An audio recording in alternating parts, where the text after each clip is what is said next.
Good evening, grave robbers, and welcome back to the television graveyard. We are your TV necromancers, Laura Prince and Noel Houlihan. We have come here tonight to examine the spirits of past television shows, to find out which ones could be resurrected, should be resurrected, and which ones should just stay doomed. This is a podcast in which we analyze the history, the hype, and the aftermath of shows that ran only one season or only one episode. With me, as always, is TV's Scott Noah Houlihan. Scott Holiday here, and this is the scoreboard. Who? Scott Holiday. Who? Scott Holiday.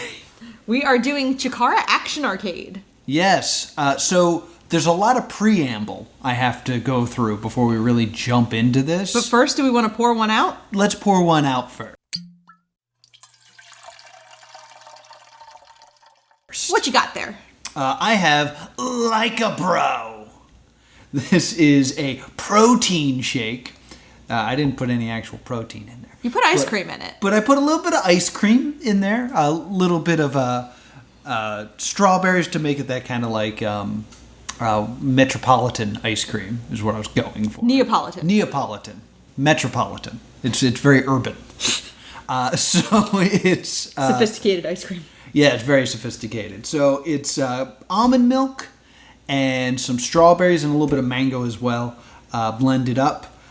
Some ice and a little bit of... I didn't put whey protein in it, but I did put some muscle recovery in it because I'm a little sore today from my workout.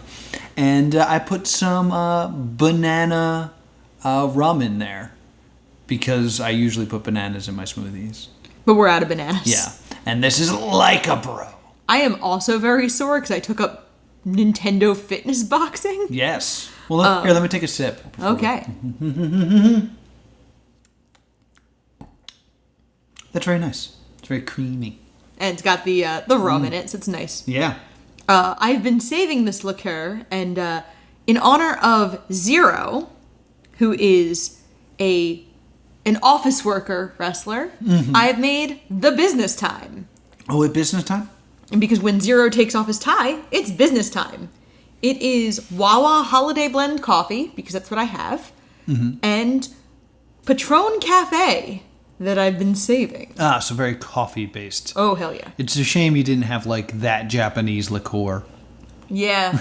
We don't really... We're a little low on things. Yeah, we don't have any sake. Ooh. Is it very good? It's very good. All right, I'm gonna take It's not very strong. I didn't throw, like, a ton of... Is there a reason you went with Jurassic Park as your mug? Because it was the mug I was already drinking out of. Oh, that makes sense. That's very good. I'm actually drinking mine out of my protein drink shaker for theming. Yeah, this was my second cup of coffee today. And this mug was already dirty. Right. Because I'd already had a cup of coffee out of it. So I was like, I'm not going to dirty a new mug. And I don't have anything, like, really thematic. Gotcha. So, otherwise it would have been like, yeah, this is the raccoon from Pocahontas. You like it? Enjoy. So, we got a lot to talk about here on the Action Arcade. So, a lot of things I need to explain before we get started here. Chikara Action Arcade ran one season as a show. Yes. You can watch it on iwtv.live or independentwrestling.tv. You'll have to sign up, but you can sign up for free for a free week if you use the keyword or code word or promo code Leapfrog. So you can go ahead and give that a try if you want to watch. We're going to only be discussing the first 6 episodes today because we know this is going to be a 2-parter. Yeah. So if you want to jump in and watch it, you only have to watch half of it just to get into this podcast. It's going to say that this is season 22, I believe. Chikara as a wrestling company works in seasons. Yes. So this is actually 22 seasons of wrestling, but there's only one season of Chikara Action Arcade, which was the only time that they went weekly. Usually it's like once a month there's a Chikara show. Yeah, it was an event. Yeah, this is week to week. On top of that, this is the last season of Chikara as a whole. There was not a season 2 of Chikara Action Arcade or a season 23 of Chikara. So we wanted to save this for almost episode 100, for episode 99. Yes. Because I'm very much involved in this show. Yes. Not only do I perform as Scott Holiday from the scoreboard, but I was one of the main editors, and I believe according to the credits, I'm listed as Master of Special Effects. We would like to dedicate this episode to Brody Lee. Oh, yes. Who was who actually did wrestle for Chikara, not in the show, but he did wrestle for Chikara in the past. Yes. And he will be missed. Absolutely. I believe his last match before he went to the WWE was against Eddie Kingston and Chikara. And it was a match a lot of people were very excited to see again someday. Oh, I was really looking forward to that match. It's a really good match. As of recording, we haven't watched the AEW tribute yet because it's one of those things of like, we're gonna cry. Yeah, I'd like to be composed for this podcast. So, but one thing I do want to specify before we get into this is we are going to be talking about like the inner workings of wrestling, and there's a lot of secrets in wrestling, kind of like magic. Yes. In a way, like there's a level of discussing magic, and then there's a level beyond that of like ruining magic and like giving away the secrets. So there is a certain level that we will not be discussing. I'm not going to be unmasking anybody. We have a lot of masked wrestlers. Absolutely I won't not be giving away any identities other than the fact that I was Nighthawk and Scott Holiday, but everybody knows that. Right. And plus, it's me. Like, you'd expect me to just say that. Yeah. So I have no problem just saying that. We're going to be discussing the show almost in a vacuum. Like, we're not going to be discussing any of the events that took place after Chikara Action Arcade that led to this being canceled, right, or too much of like what's going on beforehand. So if you're here for drama, if you're a drama llama, this is probably not going to be your favorite podcast. Yeah, we're not spilling a lot of tea here. We're not going to get into anything salacious or controversial. We're looking at this. I know we talk about the history, the hype, and the aftermath. Yeah. But owing to personal connections here, there's certain things that are not appropriate. Yeah, for us to talk about. But I still have lots of fun stories about working on this show, so we had to do this podcast. It would make the most sense that as someone who worked really hard on a one-season wonder, that we discuss it here on this show. Yes. So that is why we are doing Chikara Action Arcade. And it's interesting because, kind of similarly to Dungeon Crawler's last episode, there isn't a lot of corporate backing to this. Which I think is why there's certain things that are similar. Certain issues the shows have that do tie them together, of that lack of, Daddy Warbucks budget from a network or a YouTube is really in play here at times. I will go as far as to say this. This aired on independentwrestling.tv. Yes. I was under the impression that this was going to go to a network. What that network was never made 100% clear to me, but we were making this for something that, would have been either streaming it or airing it. Like a Comcast like a Sportsnet or something. So that was always the goal when we were creating it. That was something that I was told to keep in mind as we were going forward. So this show was meant to air somewhere else other than independentwrestling.tv. Okay, cool. And this will be a two-parter, so I want to throw this out early in the episode. If you have any questions about this show, shoot us an email. What's that email, Laura? thestaydoomedShow@gmail.com. Yeah, so go ahead and email us there or hit us up on Twitter. Currently, my inbox is empty except for new login to Twitter from Chrome. So yeah, if you have any questions about this, since we know we're doing two parts, throw us a question. We'll answer it in the next episode. Yerp. All right. I think that's enough of a preamble. Let's jump into Chikara Action Arcade. So the first thing we see is we meet Donorama. Yes. Who is clearly, this is a classic tale as old as time narrative device. Donorama is new to Chikara, and she is clearly intended to be our audience avatar. She has been kind of a little bit adopted by Lucas Calhoun, the Rockabilly Roughneck. The Rockabilly Roughneck, Lucas Calhoun. Who, am I allowed to say he's a treasure of a human being? Oh, yeah. In real life? Okay. Because he's a treasure of a human being in real life. Yeah, Lucas Calhoun is amazing and such a perfect person to put in this role. Yeah, I thought it was strange narratively why he's in this role, but you said you kind of knew why. Yes, and I think it'll become clear. I don't know if I will give away the reason in this episode or the next one, but I think if you're really watching, it's pretty clear what's going to happen. Okay. And yeah, we'll save it for a little bit later here. I only watched about half of this first run, because you would wake up and live tweet it when it aired. Yes. And I would sometimes go, stand in my mom's yard, because it was the pandemic, so that was how I could visit my parents. Right. So some of this is new to me. Our commentary team for the first episode is... Before we move on to that, I directed this. Did you? Yeah, I directed this little scene outside. So the very first thing that we see, I was in charge of, and... Didn't know that. We were looking at the script, and the one line in it is, Lucas says something like... Pal, nobody can explain Chikara to you. You have to experience for yourself. Ready? And then opens the door, and then we go inside and the intro plays, which I love. I think this is a great way of we are opening the door into the Wrestle Factory and exposing you to this new world. Yeah.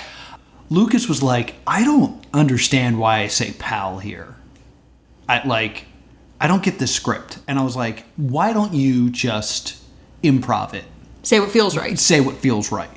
And the moment we said action, Quack came out to watched it and looked at me and was like, so they need to stick to the script. And I was like, oh, okay. Now, what do you mean when you say Quack? Mike Quackenbush, who you will see throughout this show, is also the owner of Chikara.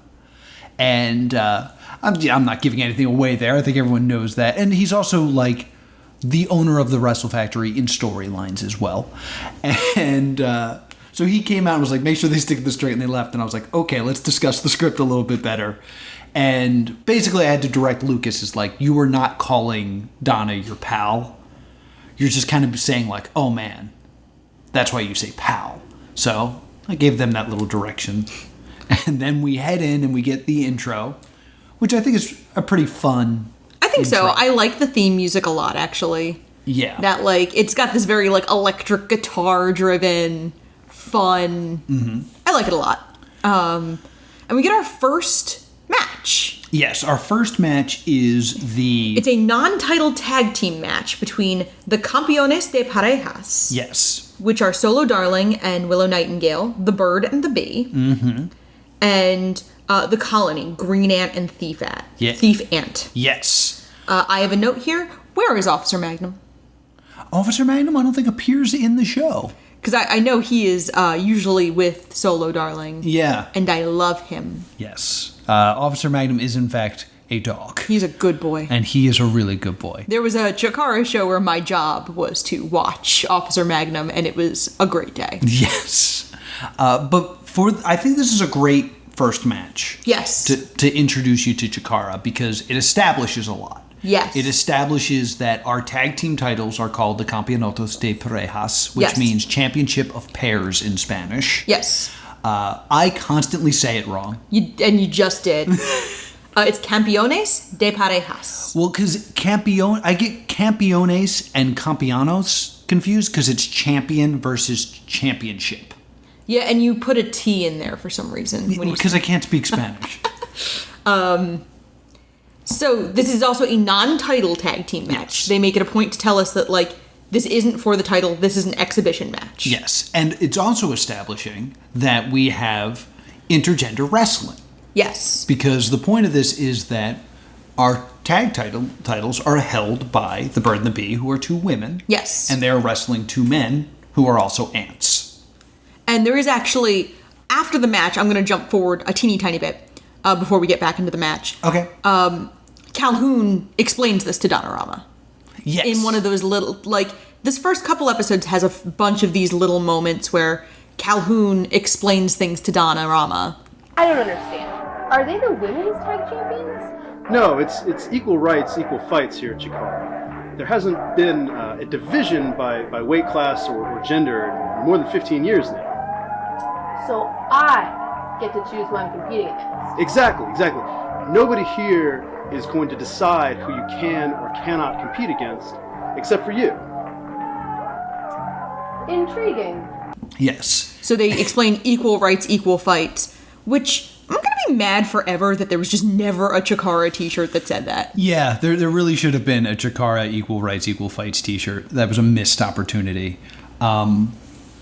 So another thing that this establishes is, and this is like a little small thing, is the way that the wrestling works. One of the first things that happens is one of the ants gets shot off the ropes, and I believe it's Willow lays down on the mat, which is a common wrestling spot where like you get thrown off the ropes, you lay down, the guy jumps over you. Yes. But instead of jumping over, it's a successful trip.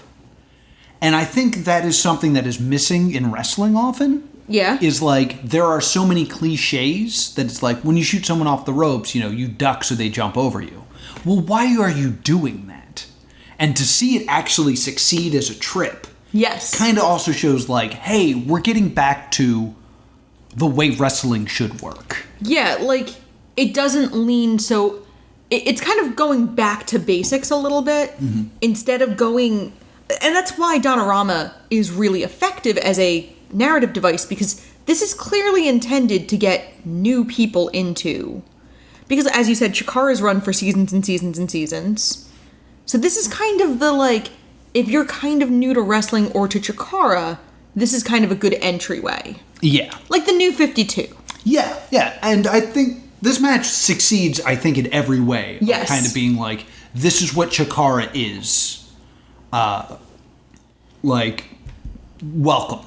Yes. I will say that our commentary team is Mike Quackenbush and Sydney Bacabella. And Sydney Bacabella. And the commentary team moving forward will be Bacabella and Jason Worthington.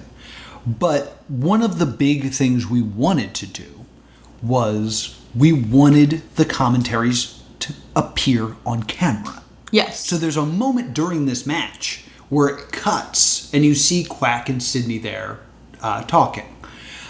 This is the only time it will happen because it's the only time we were able to do this. And they're also like in a very different part of the building. Yes. Because the lighting is so different. Yes, they're in the hallway because another important thing we wanted to do is we wanted viewers to know the space. Like, this is what backstage looks like. This is where it is. This is where commentary is. This is where the interviews happen.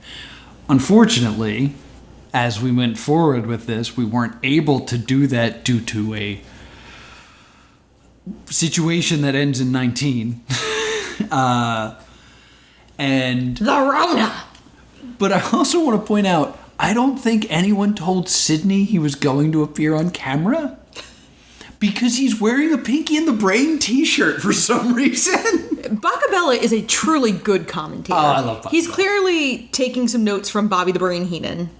Absolutely. He does a really admirable job throughout this series. Yes. Another treasure. Yeah. I don't know him personally, so I know him very well, and he's wonderful. Such a great mind, so much knowledge about wrestling. And he shows it. He is a heel commentator, but he knows what he's talking about. Like when he cites, that move is right out of blank. Well, blank is a person in Chikara, but this is outside of this person's playbook and names an older wrestler. Yes. He can immediately come up with someone to compare it to. What's fun about that is a lot of those are just lies. Yeah, I don't know that. It's just him, like, making up names. Like, sometimes it's true, and sometimes it's a lie, which is what makes it, like, the blurring of the lines. And he is a heel, and he's a lot of fun. He's a lot of fun. The winner of this match is Solo Darling by submission. Yes. So, the Bird and the Bee. And my next note is Willow is a magical girl, because I think some of her posing is she very, does a lot of, like, anime-inspired. Anime posing. And the two, like, they look great.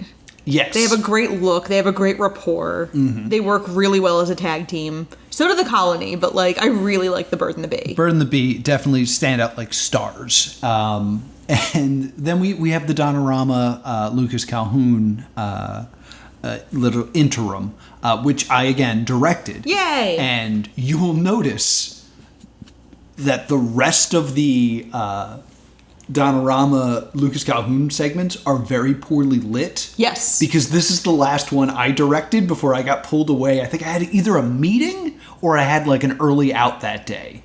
So they filmed the rest of them without me directing it. And every time I watch one, I'm like, lights, guys, come on. Yeah, I believe I remember this one feeling very cleverly lit because it's backstage and it's lit in blue. Because it's lit in, like, the ghost lights backstage. Yes. That everyone has to work by. And I've done enough theater to be like, I know those lights. Yes, because a lot of it is ghost lights, but I also made sure that a real light was there so we could actually see them, which is the element that is missing from every other segment. So then we get another match. We get the Spoiler versus Chuck West in a squash match. Yes. You love the Spoiler. The Spoiler is such an entertaining dude. It's one of the few feuds that continued after Chikara ended is Scott feuding with the Spoiler on Twitter. But man, like he just got that character and ran with it. And I know you like get annoyed with him, but like that is the purpose of him. Yeah, I mean, he's a heel. I'm not supposed to love him. I will say, not the greatest match. No, I have this marked that this is a squash match. Yeah. So it's not like... These matches are never great, squash matches. They're really meant to showcase one person. Chuck West is a non-entity in this match. Yeah. It's introducing a new character. But yeah, unfortunately, it's not the strongest match. And then the next thing we get is our first advert for the Young Lions Cup. Yes. This is just a video package explaining what the Young Lions Cup is. It's essentially a rookie championship. Yes. You have it for a year? Is it something that is defended, or do you just have it for a year? You have to defend it. Okay. And so it's not like a King of the Ring. It's not like a King of the Ring, no. But basically, after the Young Lions tournament, the Young Lion who wins will defend it. And other people can win it, and then they will have to defend it. But at the end of the year, it has to be forfeited, and the next group of Young Lions compete for it. And you can compete again if you didn't win. Yes, but you can only win it once. Right. That's why I said you can compete again if you didn't win. Yes. Because the current Young Lions Cup champion is Still Life with Apricots and Pears. Yes. And then, so they are not able to compete in this Young Lions Cup because they currently hold it, and they will never be able to compete again because they've had it. Yes. So, meanwhile, Green Ant has competed before and lost. Yes. So he is allowed to compete again. Yes. I'm just trying to explain the Young Lions Cup rules because it's not something that has anything really terribly comparable. Right. And then we see our backstage interviewer, Sam Laterna. Yes. And she does a segment where she introduces video packages because she's not in the same room with anybody. Yes. So this is clearly the Rona thing. No, this is how this was supposed to look. Oh. So here's a fun question for you. Is there a green screen here? Yes. Really? You think there is? For everybody involved, I would think. Yeah, because you see... Not the interviews. I mean Sam Laterna. Is Sam Laterna in front of a green screen? You keep asking me, so I'm going to say no. You've asked me repeatedly, which makes me think no. I just wanted to make sure you understood what I was asking. This is a very silly thing. For some reason, the way it's shot, it super looks like she's in front of a green screen. Because the set just kind of looks flat and dead and artificial. Yeah. It's not. That's really there. However, the TV she is next to is just showing a green screen so that they can green screen in graphics on the television. That makes sense. No, it doesn't. You could just superimpose it. Nothing ever needs to be in front of it. So there are like moments where like there's a bad glare on it and stuff, and it doesn't look right because it's an unnecessary green screen. Okay, I don't know enough about the tech to think it's unnecessary. Because everybody else has like a custom background that they're in front of. Yes. Because the first person we see is Molly McCoy. Yes. And they're not that super into the Young Lions Cup. Like, they just want to fight people. Yeah.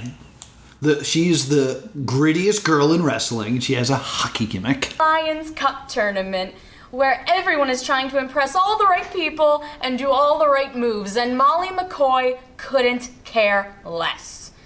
You see, here's the problem that I have with all of my colleagues. Y'all don't seem to see the whole picture unless the flash is on. You're all so concerned with your shiny gold cup and your pretty moves that when it comes time to get raw and real and gritty, you can't with all of the eyes on you. The grittiest girl in Chikara has a lot to lose and even more to gain. So, young lions, consider this. You all being put on notice. I did this green screening. Yeah. Like, this is one of my main jobs is I didn't create the actual logo, but I created the background for it and superimposed it.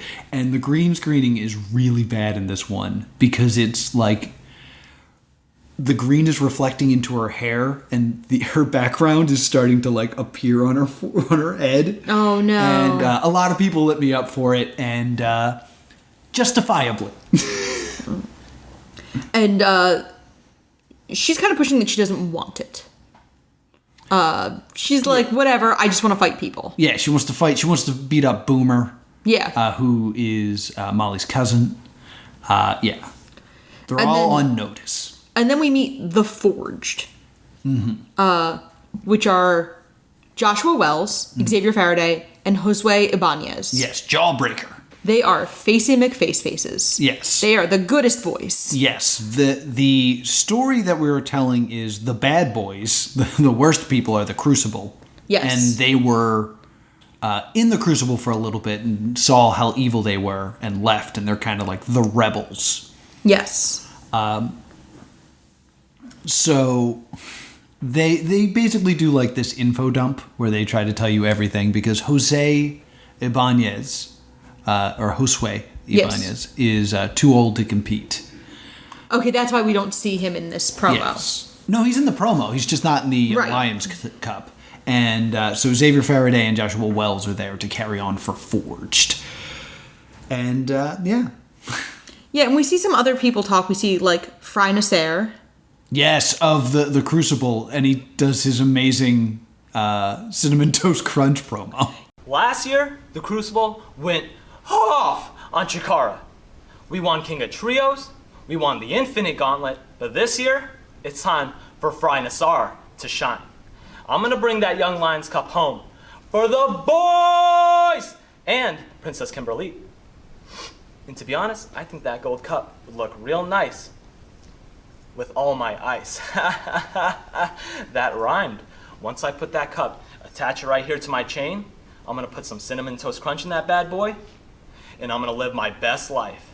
Yum, yum, yum, yum, yum. Yeah, this is a really good promo. Yeah. Of just like, I'm gonna eat Cinnamon Toast Crunch out of it. Yeah, this is a perfect promo because he's like a newer character and you learn so much about his character in just 30 seconds. And it's like a little weird and you're just like, oh, okay, so you're a little weird, but that's cool. Yes. And then we also see Boomer Hatfield. Yes. Who is like kind of our main babyface that we really see in this sequence of episodes. Yeah. He is the son of Dasher Hatfield, who's the current grand champion. Yes. They are estranged because Boomer won Dasher's mask from him previously. Yes. So they are not like doing super well. Dasher is a heel and Boomer is a face. For those of you who, like me, didn't know what those terms meant, at some point in their lives, heel is bad guy, face is good guy. Mm-hmm. Now, as I'm so tied up in, like, the process of this that, like, there's stuff I can't really see. This is the only mention of the Grand Champion in the first episode. Correct. Do you think that was enough to establish him as a champion? Because we don't, like, even see him. I think it's effective, the idea of him being a reveal. Right. Like, that we're holding something for the next episode. We have the Campeones de Parejas. Yes. So we've seen champions. And Boomer's actually in a match that we see with the Golden Grappler, Travis Huckabee of Fist. Yes. Do you know what Fist stands for? Does it actually stand for what I think it stands for? Because you told me something it stands for. Okay, I can tell this story. Okay. FIST is an acronym. Yes. And FIST was never meant to be explained what it stood for. Okay. But the joke was it was friends in similar tights. Which is what I totally thought it still stood for. But, like, we were never going to actually say that. And then it got said on commentary by Archie Peck. Marchie Archie. And this is, like, years and years ago. And he was just like, oh, Fist, I know them. Friends in similar tights. And everyone was kind of like, no one was actually supposed to know that's what it stood for. I love that. But we just said it out loud. I do love that that's what it stands for. Yeah. And Travis Huckabee is the heel. I like him a lot as a human being. Yes. We used to work out at the same gym at the same time. We used to work out around Travis. So there's a bunch of his promos from like 2018, 2019 that I filmed. Yes. And or ruined. Yes. If I can find it, we'll put it in the promo where he makes me do sit-ups. Yeah, that I'm filming, and there's at least one where there's an outtake where he's walking in front of our gym, filming himself, and I just scream out the window at him. Oh my gosh, Travis Huckabee! Because I'm a terrible friend. So this is like, and we also see the ring announcer for the first time, Maisie Caroline. Yes. So Boomer and the Golden Grappler have a match here. I will say, that just because it's a thing I worked on, you see people backstage right before they run out. Believe it or not, those were filmed separately. What? So Boomer is like full of energy and bursts through the curtain backstage, and then the cut of him walking through the curtain, he's like real laid back and just like, hey, it's me, it's Boomer. So I had to stick a graphic in front of it that covers the whole screen so it doesn't look weird. So that's a little fun thing I got to deal with. So Boomer wins this run, right? With the boomerang? Yes, he does. Yes. So we established that Boomer then goes backstage. And he signs for his point. Yes. And then Calhoun explains the point system to Donorama. Yes, which is my job as Scott Holiday. How dare you, Lucas? You're too wonderful for me to be mad at. I'm sorry.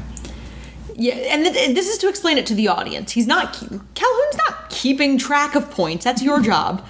But he's explaining it to the audience that to challenge for a title, you need 3 points. Yes. Which means 3 successive wins. If you lose all your points and go back to square one. All your points. And you can only challenge for the championship if you have 3 points. You trying to steal my job? Yes. I get your job because I can pronounce Campeones de Parejas. Yes. And we see, this is the only time we see this through the entire show, is Boomer like goes back and has to sign for his point, like it's a FedEx package. Yes. And we never see that again, but it's fun. Yes. Shout outs to Pancakes, who's in the background, who is a whole ass dude. He's a whole ass dude. Joke for nobody. Joke for anybody who follows Chikara or Pancakes, because Pancakes didn't get to debut in Chikara. Yeah. And there was someone on Twitter who thought Pancakes was just a huge in-joke. Yeah. And was shocked to find out Pancakes was a human being who exists. Yes. And tweeted, Pancakes is a whole ass dude. He's a whole ass dude. Now that's his gimmick. And he's a whole ass dude. Pancakes is a key figure in a time I thought you were going to get arrested. All right, we can tell this story too. Because you jumped Pancakes in a Target. Yeah, I ran into Pancakes at Target, and We used to chop pancakes a lot, so I snuck up on him and chopped him in the middle of a target. Now, I didn't know pancakes, so to me, it looks like I just assaulted a man. my kind, patient partner has just smacked a dude for no reason in the middle of a target. Friendship is fun. And I still don't know Pancakes' real name. It's Pancakes. Okay. Because you literally said, Laura, this is Pancakes. This is Pancakes. And I was like, oh, okay. And then we get some video packages here. We get the video package about the Crucible. Yes. And then Calhoun explains the Crucible.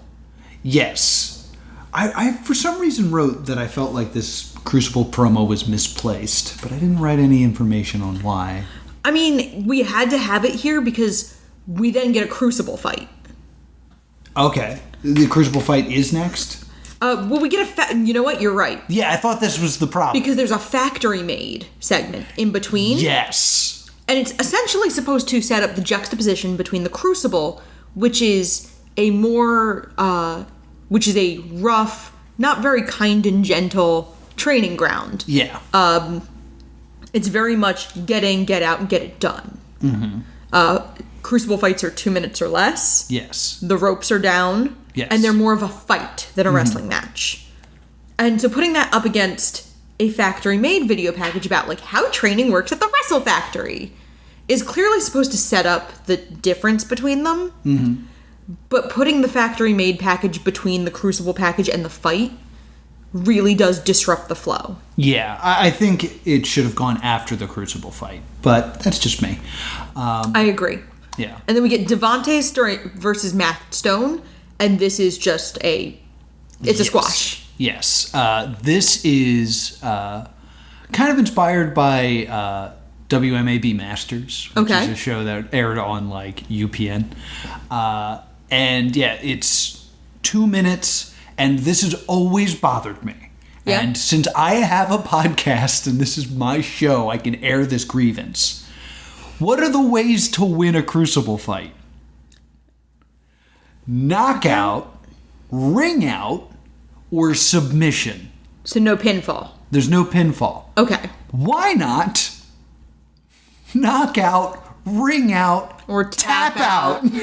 I hate that we use the word submission here. It's so frustrating to me.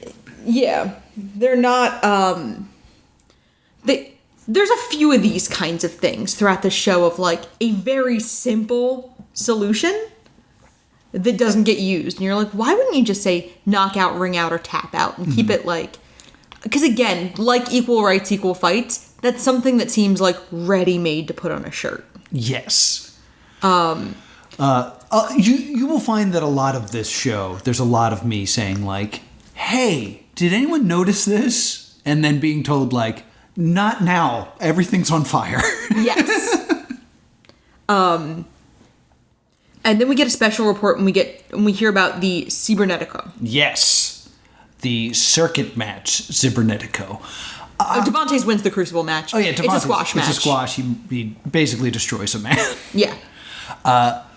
So the circuit match, they show a lot of like great promos for this, where they show like past clips and you see people like Kevin Owens and the Young Bucks in these matches. We've had a lot of great Cybernetico matches. Yeah. But we're 6 episodes deep into this show. Do you understand the rules of the Cybernetico? I kind of do because I've seen one. Okay. Because unless I'm wrong, Top Banana had a Cybernetico, right? Yes, we watched one live. With the one where Kimberly wins the title. Yes. That show. Yeah, so I kind of know only because I've been to a Cybernetico. So the rules of the Cybernetico are, and I guess it's okay that we don't really know yet because it's like intriguing. Yeah. But it is 2 teams 7-on-7 tag team match. But there's a batting order. So you can't just tag any of your teammates. You have to tag the one that's next in order. Yes. So there's like this element of strategy and trying to figure out like who the matchups will be and things like that. Yeah, like the batting order is important. It's not just like a team fight. Yes. But it's also not random like an elimination chamber. Right. So the captains kind of have to strategize and pick their teams and things like that. Additionally, when there's only one winner of the Cybernetico. So if one team completely annihilates another team, they have to turn on each other. They have to fight each other until there's only one person left.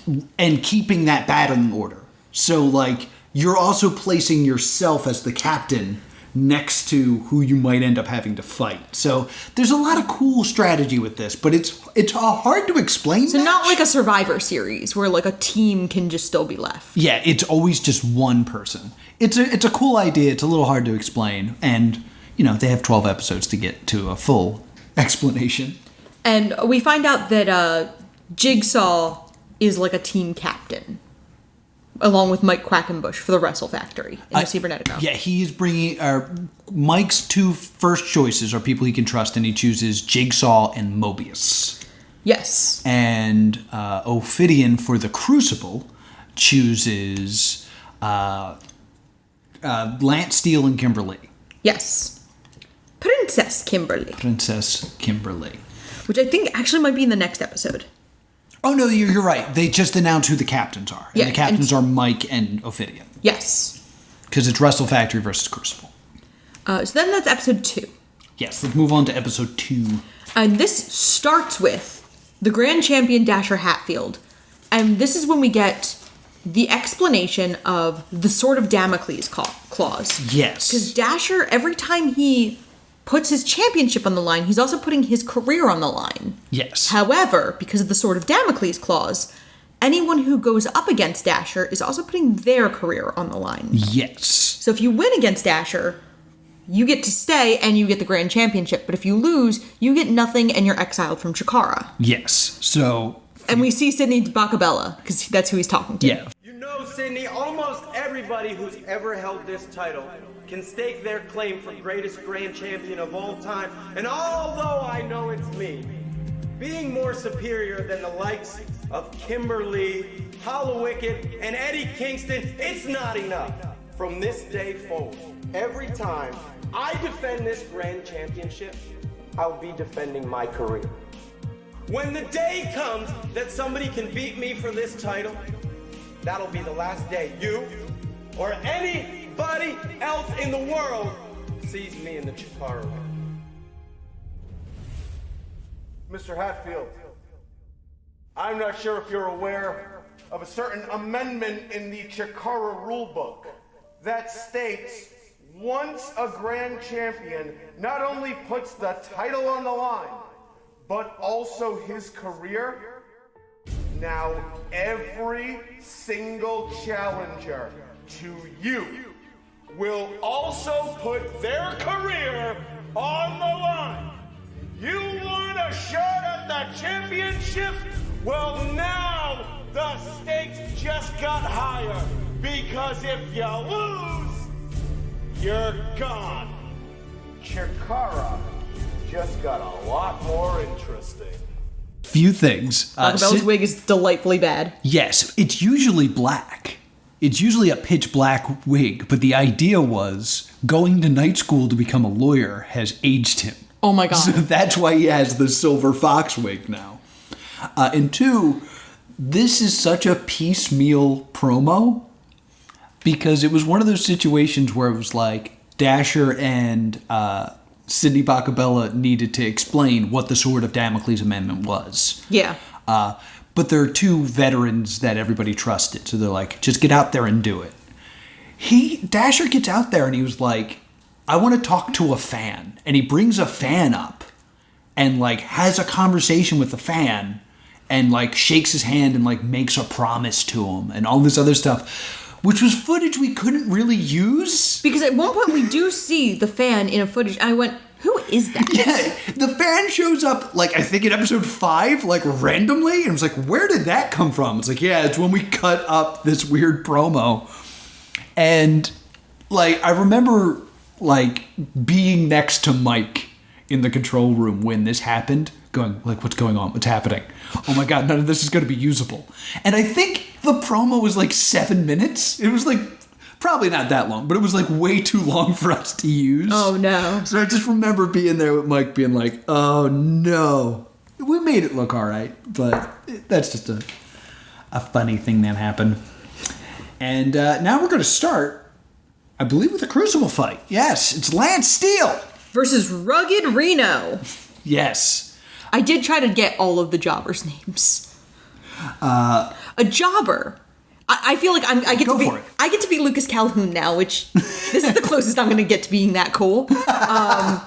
A jobber is whenever they're really building a new star, they will have these matches that are really showcase matches for the new star, and they don't want to have their new star beat up any of their old stars, so they have what's called an enhancement talent or a jobber. Mm-hmm. And that's just somebody who's there to lose. Yes, just to do the job. I know a lot about wrestling, despite knowing nothing about wrestling. We also set up that Lance Steele wears armor. I make fun of this so bad in my notes. I feel a little bad about it. Reno chops Lance Steele in the chest and it hurts his hand because he's wearing knight armor because he's a knight. But I'm pretty crafty. That armor looks like it's craft foam. Yeah, because he's got to wrestle in it, Laura. I know. He can't actually go in there wearing armor. People would die. For some reason, despite all of my suspension of disbelief, including the fact that there's ants, that craft foam thing really pissed me off. Do you know the story of Lance Steele? No. Lance Steele is one of our oldest characters. He is a time-traveling knight who traveled back in time to find himself. Okay. And they became the tag team of Lance Steele and Lance Steele. Okay, that's fun. And they were Team Lancelot. And they had a feud with Dragon, who was an actual dragon. So, two knights versus dragons. So we don't know what happened in terms of the time loops. But now Lance Steele is here, and he is part of the Crucible. All right. Then, oh my god, I think we're going to the scoreboard.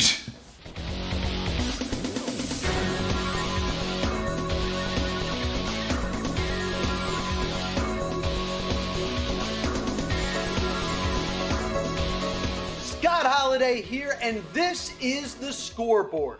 Here at Chikara, we work on a point system. Win one singles match and you earn 1 point.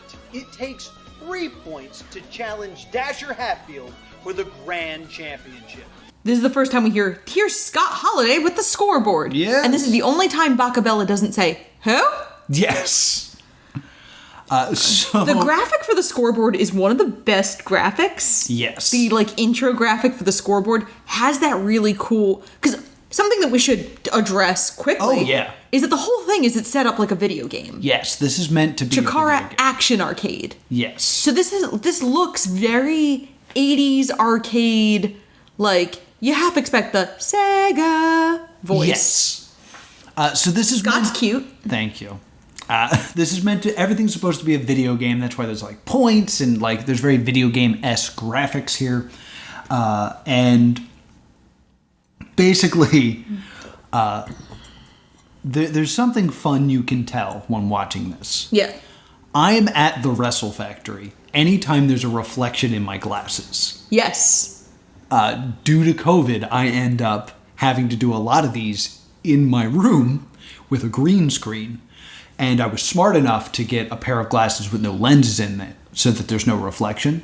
But you can tell, whether or not I'm doing a green screen or if it's one that is at the Wrestle Factory based off of this fact. You can also see that... Because Bacabella's glasses also do it at one point. Yes. I'm in front of this, very colorful background. But the part we liked was very high, so I'm actually on 5 feet of mats. Not 5 feet. I'm on 3 feet of mat up in the air, so I'm actually very unsteady as I do the scoreboard. And I want to point out that we have we recorded 10 of these at the Wrestle Factory, and then due to COVID, it's none of these make sense anymore. Oh my god! So I had to redo all of them. Other than this one, I think one more.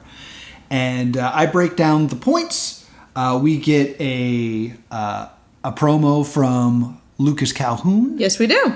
Saying that he's in the hunt for that grand championship. He mentions that he's been with Chikara for 6 years, and until now he's felt directionless and aimless. Yes. Then we get a Boomer promo. Yes. Boomer now has a point. Yeah. Because he won his match against Travis. And this is an interesting, like, sowing the seed thing. He's very calm. Yes. And we'll see his calmness slowly get picked away as he grows throughout this season. And then we have Matt Makowski in front of the Crucible logo, and then you got mad at me. Yeah, because you said it looked bad. And I didn't say it looked bad. Said it looked like 1994 specifically threw up on it. It doesn't look bad. It just looks very, very dated. Thanks. Okay, this is. I'm gonna just keep digging this hole. It's gonna be great. It looks in league with the other logos though, which also look somewhat dated. Like, I think if the Crucible had like a really cool modern looking logo, it wouldn't fit right, which could be a good narrative choice, but also could not be a good narrative choice. I like the black background. It looks like it's coal, and the Chikara or the Crucible logo is like fiery, so it's like burning coal because the fire reveals what the flesh conceals. It looks like it should be on the side of a Jeep. Next, we get a trios match. No, okay, yeah, because the next thing I talk about is we have the trios match between Jigsaw, Mobius, and Mike Quackenbush. And then for the Crucible, we have EM Demorest, excuse me. Mm-hmm. It's DM Demorest, right? I have it both ways in my notes. We have Demorest, we have Matt Makowski, and we have Tonku Amir. Yes. Matt Makowski has such a great look. So this is a little fun fact. Everyone in the Crucible is supposed to be a different form of fighter. Mm-hmm. Fry Nassar is supposed to be a rich kid who just like wanted to get into a fight club because he was bored because he was so rich. So he's like a Draco Malfoy. Yeah, something like that. Tonku Amir is from Singapore. Okay. And he actually has like a fitness channel. Oh. So you can check him out. Matt Makowski legitimately came from MMA. He's got such a great look. Yeah, so he legitimately was a cage fighter. When I say a great look, like, I know a lot of people when they say a great look, they mean like the physical body of like a great look in wrestling is like, a lot of people mean like a great, like, oh, he's got a great body. And that's not really what I mean. I'm really looking at the theatricality. And Matt Makowski is a really good... Oh, yeah. He balances perfectly looking put together, but also looking like he doesn't try. Yeah, he makes it look so easy. And that's something that I think a lot of, like, badass characters struggle with is you have to look a certain level of cool, but you also can't look try-hard. Yeah. And Matt Makowski walks that line perfectly. Yes. He looks put together. He looks like he didn't just, like, roll up. But he also looks like he doesn't really have to work that hard, because I would like compare him and contrast him with a John Moxley who like wants to look like he's not trying. Yeah. So like his look is very like he does things with like a beanie and a tank top. Makowski's a little more professional, but he does it in this very good way of like he didn't wake up like this, but he didn't work that hard to get you to like him. Yeah. DM Demorest is legitimately a very popular backyard wrestler. Is he? Yes, like that's where he came from. Like I remember when he debuted, people being like, Demorest is here? Because they knew him from backyard wrestling. So this is a trios match between Jigsaw, Mobius, and Quack for the Wrestle Factory, and Demorest, Matt Makowski, and Tonku Amir. And so this is a trios match is essentially, 3 to a team. Yes. But it's a tag match. Yes. So it is 2 legal men at a time. Yes, one from each side. Yes. I want to really point out that they never mention this on commentary, and I hate that they never explain lucha tags. No, they don't. When a legal participant leaves the ring and touches the floor, that is a tag. The same way touching hand to hand would be. It's an important part of Chikara, and I don't think we hit it enough. No, I didn't know that. Yeah. I do have a note here. If there are 3 members of the Crucible, do they get 6 minutes before Ophidian takes away their ice cream? Good joke. I like that joke. There's one bit here I really, really like that's really effective heel work. Yeah. There's a point where everyone is working Mobius. Yes. Because that's a usual tag match thing of, like, isolating one member of the team and beating the crap out of them so they can't get to their partners. Yeah. And at one point, Demorest picks up Mobius's arms and, like, makes him, like, a tag puppet and, like, pretends he's gonna tag Jigsaw or Mike Quackenbush. And it's such a solid heel move that sells the cruelty of the Crucible really, really well. Yes. And, however, they do flip the switch and Mobius gets the win on Tonku Amir. Yes. I want to say that there is a moment where Quack is in there, and Quack is really good at the wrestling. He's in there for like a minute, and you see 5 things you've never seen before in your life. And, like, he does an amazing hold plus some lucha stuff. Like, Quack's in there for a moment. It's like, oh yeah, Quack's really good at wrestling. He's good at the wrestles. He's good at the wrestles. We get a Whisper promo. I really like the Whisper's background. I really like the Whisper in general. Yes. The Whisper's got a very cool look of, like, there's just like a spoopiness to the Whisper. Whenever he's cutting a promo, he has this, like, really, it's the static skull mask. It doesn't move. Yeah. So I know that the Whisper to you is default evil because he's a Scully man. He's a Scully man. He has this cool owl tattoo that he's always displaying that I think is... it's also really interesting because I realized how many wrestlers have, like, tattoos of licensed things. And how I'm like, oh, the Whisper is one of those few tattoos that he can kind of, like, push. Yeah. As part of his character because it's just an owl on a branch in front of a full moon and not, like, something somebody else owns. There's another character who has a prominent tattoo. We'll talk about him a little more later. But, like, unlike CM Punk, who, if you buy CM Punk's, like, image on something that was officially WWE licensed, like, the Cobra symbol is kind of photoshopped and the Pepsi symbol is kind of photoshopped Yeah, because out. CM Punk is kind of like a walking billboard. Yeah. So the Whisper kind of cuts a promo, and it's just really good. I like his background. I like that he has the yo-yo gimmick. Yes. Because it just adds another dimension. Because with gimmicks... it's very, very easy to go, oh, he's a scary Scully man, and that's his whole character. Yeah. But there's just more to the Whisper of, like, he also has the yo-yo, and also, like, he doesn't wrestle in that skull mask. So it's not like an unmasking is a dramatic thing, but he always cuts the promos in the mask. And he was, like, the big bad of Chikara for a bit, if I recall correctly. Yeah, he's one of our most devious characters.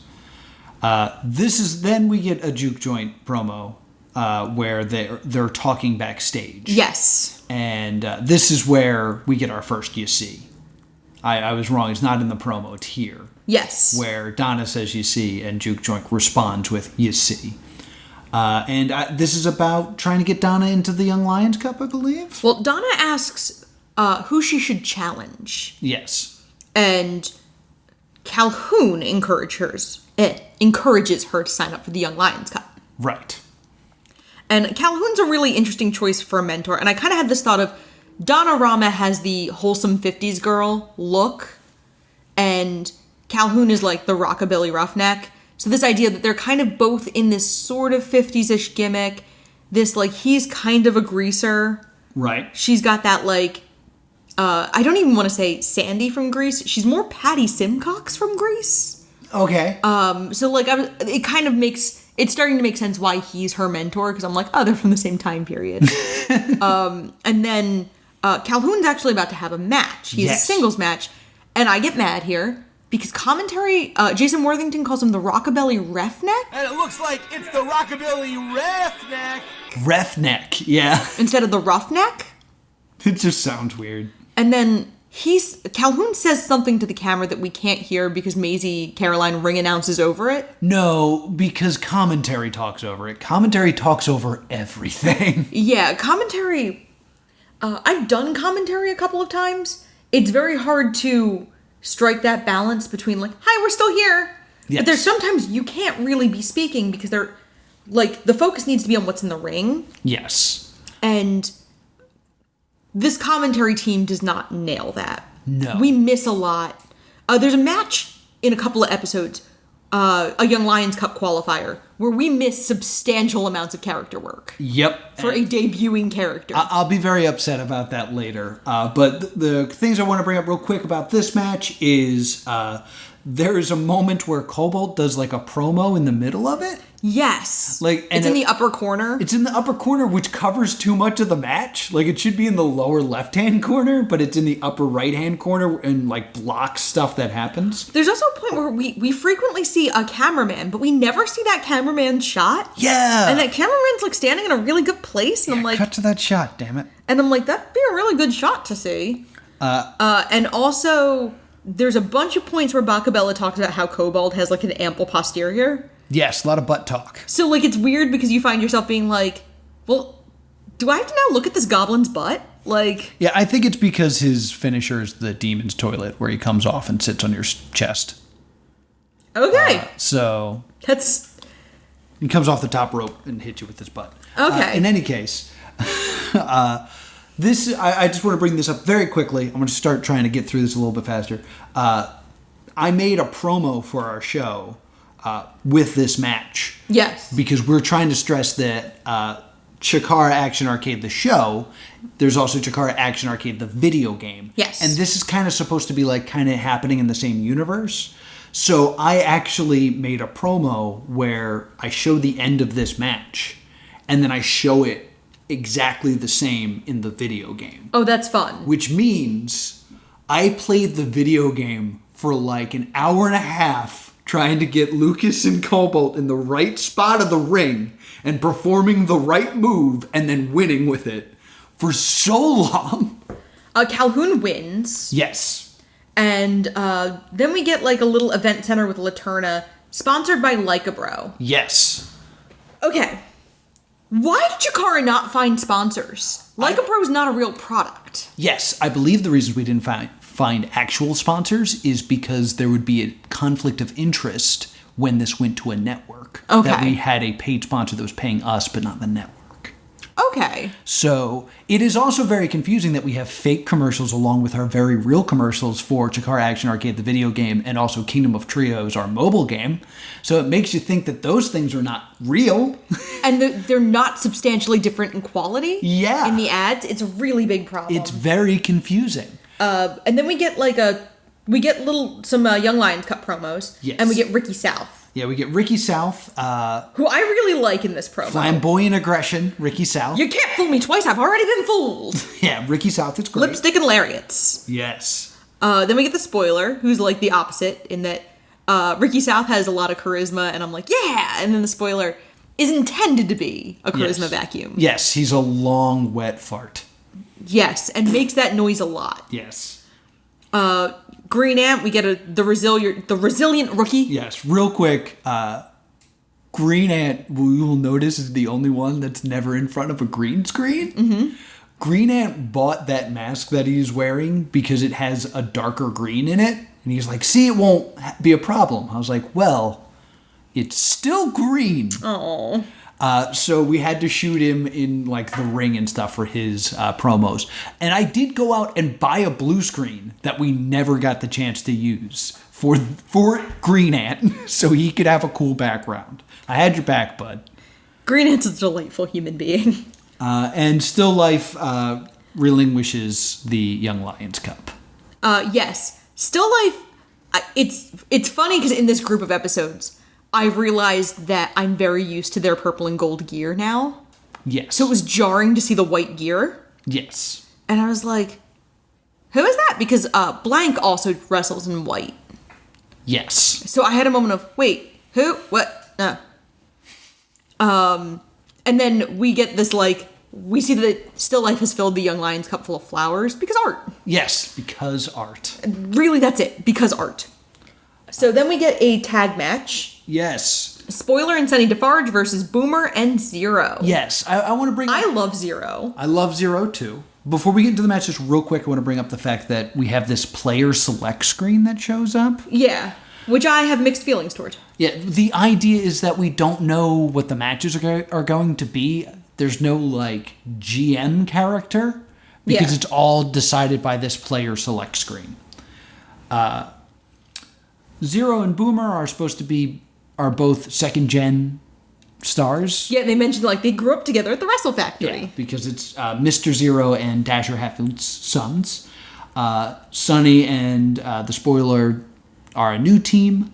It's very important that we bring up that Sonny pins Boomer in this match. Yes. And that's really all I have to say about this one in particular.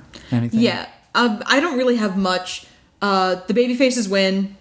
Yes. No, they don't. Oh, excuse me. You're right. The heels win. Yes, Sorry. Sonny beats Boomer. Sorry, I misread something. I had moved slightly forward in my notes. Yes. Then we get an ad for the Kingdom of Trios mobile game. Yes, which is real and you can download it right now. And then we see Maisie Caroline in the ring. And there's a couple notes here. She has a southern accent. I was like, is she southern? And you went, no. And that made me laugh. Something I can't stand. That's very... It's a personal preference thing. Of a lot of ring announcers have note cards in the ring. Mm-hmm. Just because you have to remember, like, weights and hometowns. Maisie reads them off her phone. And to me, that just looks terrible. There's a bad look to it. Because I know I've been a ring announcer. Mm-hmm. And, like, this is going to be me being, like, a smug jerk here. Just during every match, I just memorize the next match's billing. Yeah, it's one of those things where it had to be perfect. And right. There's that pressure from Quack, which I understand. It is a weird look. It's something you can solve by just not getting it on camera. And for some reason, I don't think it would have bothered me so much had it been note cards. Had it been a note card. Yeah, there's something about it being a phone. Yeah, because the phone, note cards, the audience will assume note cards, notes. The phone, like, it could be you're on Twitter. Back when I was a ring announcer, I read from a little Moskin book. Yeah. And there was a time where I just put my phone in the book and read off my phone. It looks better. It just does. And admittedly, I've been a ring announcer in a lot of places where I've had more creative freedom. Mm-hmm. Where, like, I can work with the talent to bill them. Because we do cosplay pro wrestling, and the reason CM Pikachu's the Celadon City Savior is because I said it during a match. Yeah, we had the freedom to just kind of make jokes. So, we get a match of Ophidian versus Still Life. Yes. And something that needs to be mentioned with Still Life is Bacabella, despite being a heel, never misgenders Still Life. Yes. Still Life is non-binary, and yes. I believe is the first non-binary champion in wrestling. Which is rad. It's super rad. It's a little strange for your wrestling fan brain, because they're using they-them pronouns the whole time. But usually in wrestling, and this is a WWE thing, you don't use pronouns at all. Right, because usually, especially with WWE, mm-hmm. it's not intergender. So you can't say, if you have, like, Kevin Owens versus Sami Zayn, and, you know, Corey Graves says he, we don't know who they're talking about. Yes. It's a little different with intergender, or where the wrestlers use different pronouns. Yes. Because Ophidian uses he, him, Still Life uses they, them, so the pronouns are a little clearer. Yes. Which is probably how Bacabella manages to not misgender Still Life, is because Bacabella's not using a lot of pronouns. Yes. Worthington leans on they, them really hard. Yeah. And like to the point where it feels like Worthington wants to beat into the audience, when that shouldn't be the most important thing about Still Life. Yes. Because, like, in my commentary style, I try not to use pronouns. I know it's a Vince thing, but mm-hmm. I think it makes sense to say, like, the leg of Lucas Calhoun instead of his leg. Things like that. I always find it jarring because I would find Calhoun's leg to be more natural. Mm-hmm. Not the leg of Calhoun. Like saying, like, oh, you know, Ophidian's really working Calhoun's leg there. Yeah, not the leg of Calhoun. Yeah, that's, I mean... I can understand don't use pronouns, but that the blank of name is what I'm always like, weird. So when calling a still life match, I would say they, them early. Yeah. And then just stop. Yeah. And go back to saying the leg of still life or still life's leg. And the other thing is, like, you can use pronouns a little bit, like that in natural speech, but Worthington really leans on it. Mm-hmm. Oh, to the point where it's, like, it feels like Worthington is drawing too much attention to it. Yeah. And it pulls from the match. Yeah, I agree. Still Life bleeds, and the effect is really strong with the white he gets gear. a bloody nose. And you and I argued whether it was fake blood or not. I'm pretty sure it was legitimate. I remember, like, cleaning up the injury. Okay. And I also remember, because... It stays very red. So I thought it was fake because I would have thought real blood would have started to oxidize at some point. We had this big issue with blood on Chikara Action Arcade because we were not supposed to have blood. Right. Like, at all. There is another match where someone bleeds that, like, we almost completely hide. But it was a huge problem because it was a brand new canvas that we got blood on. Oh, so we're like, we ruined the ring. Okay, so you get some OxyClean. That's what we did. We got to scotch guard our rings. Yeah, OxyClean's actually really good for getting blood stains out. Yes, we tried very hard. So then I have a note that you and I argue about whether it's fake or real blood. Ophidian wins by submission, but Still Life looks great in this match. Oh, yeah. Like, This is a great match. This isn't like a Crucible fight where it's like a squash match and Still Life is crushed. Mm-hmm. It's a legitimate, like, really hard-won battle. And it's always the mark to me of a good match when the person who loses still looks strong. Yeah. Like, nothing got really taken away from Still Life for losing this match. Yes. You don't get the impression that, like, oh, well, they suck. Like, you get the impression of, oh, they're good, Ophidian's better. Mm-hmm. Which is what you're supposed to get, because Ophidian's supposed to be the captain of the Crucible, and we're really building the Crucible. And this is, like, the next step when you're building someone of, like, okay, you can't feed them jobbers anymore. They do have to beat legitimate competitors, and that's what happens here. I think we forgot to mention this in episode 1. Yeah. But this happens again in episode 2. There are stingers. I don't think there's one in the first episode. Oh, is there not? There's not. I thought there was. No, there's not. I didn't make a note. But... Well, there's 2 here. Let's talk about... But first, after the match, we see One-Eyed Jack and the Queen. And the Red Queen. Yes. Real quick. And then the credits roll. Yes. And then there is the longest pause ever. And it's Calhoun and Donna. And she tells Calhoun, I'm going to sign up for the Young Lions Cup. And Calhoun already did it for her. Yes. He talked to Helen in HR. Yes.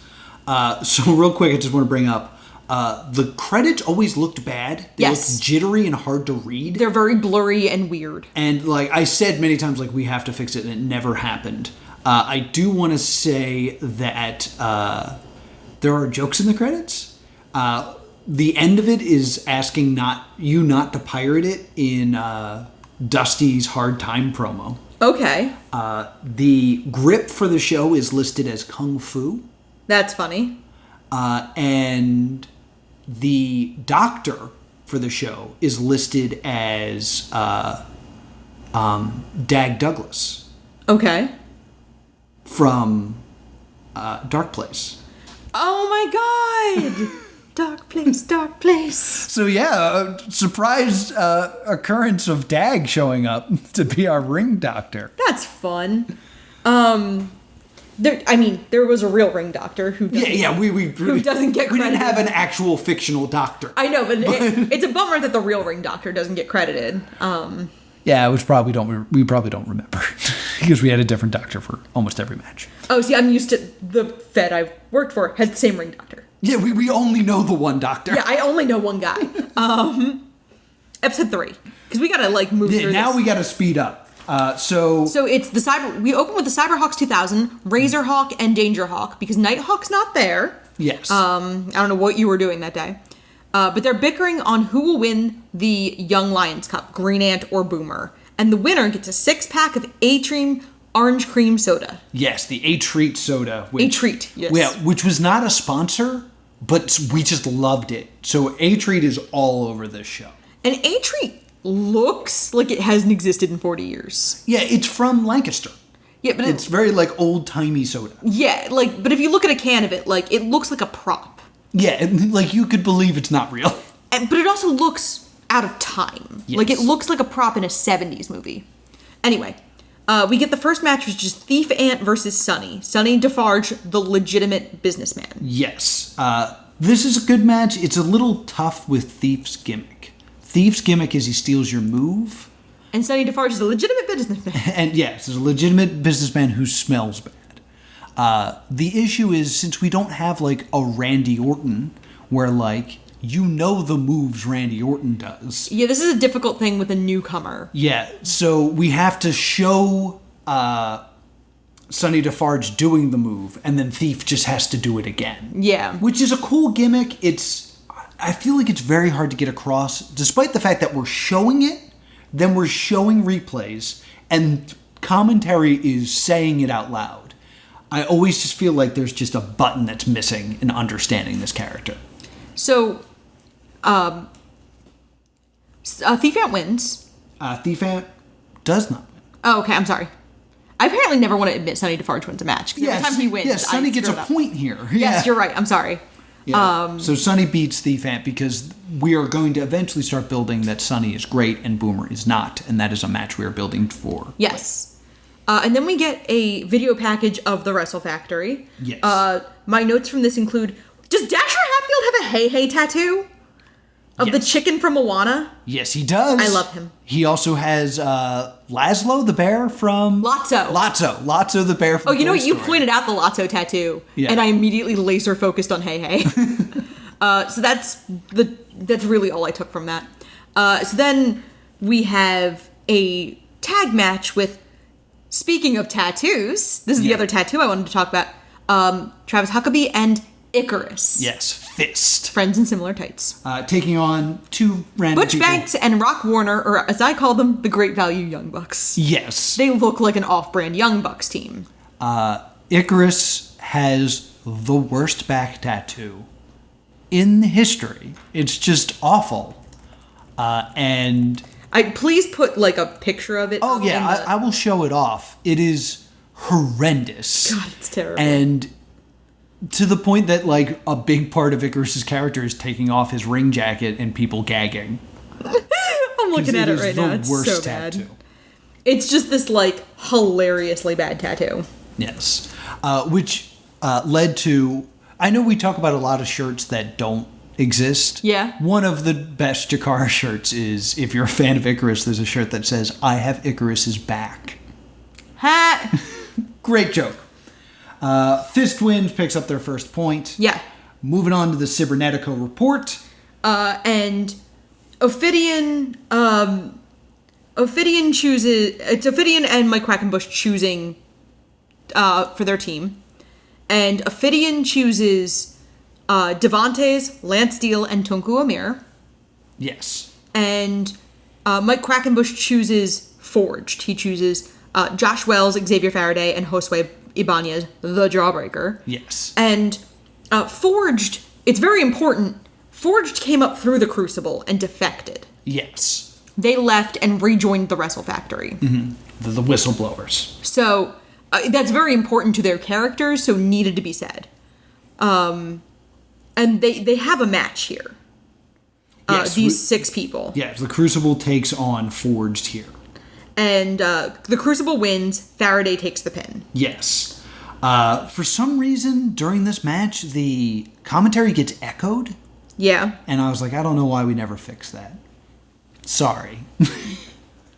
And then we get the scoreboard for the tag team. Yes. Where you just get, like, there's a nice little package with the bird and the bee, kind of talking about the other tag teams and discussing, like, what the reality of fighting everyone would be. Yes, this is an important promo because this is a promo that is basically created to be like, we're different from the WWE. Mm-hmm. Because in this promo, the bird and the bee use all the words you're not allowed to use on WWE television. It's no mystery what you guys are doing, all right? It's not a secret you're the world's most dangerous team. You're banking on 15 years of history here. You've held these belts 4 times. But you're not now. We are. And we dare you to scrounge up a 3rd point to come for your title shot for these belts right here.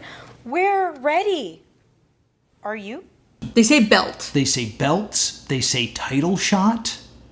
They say... There's another one I'm sure that they say.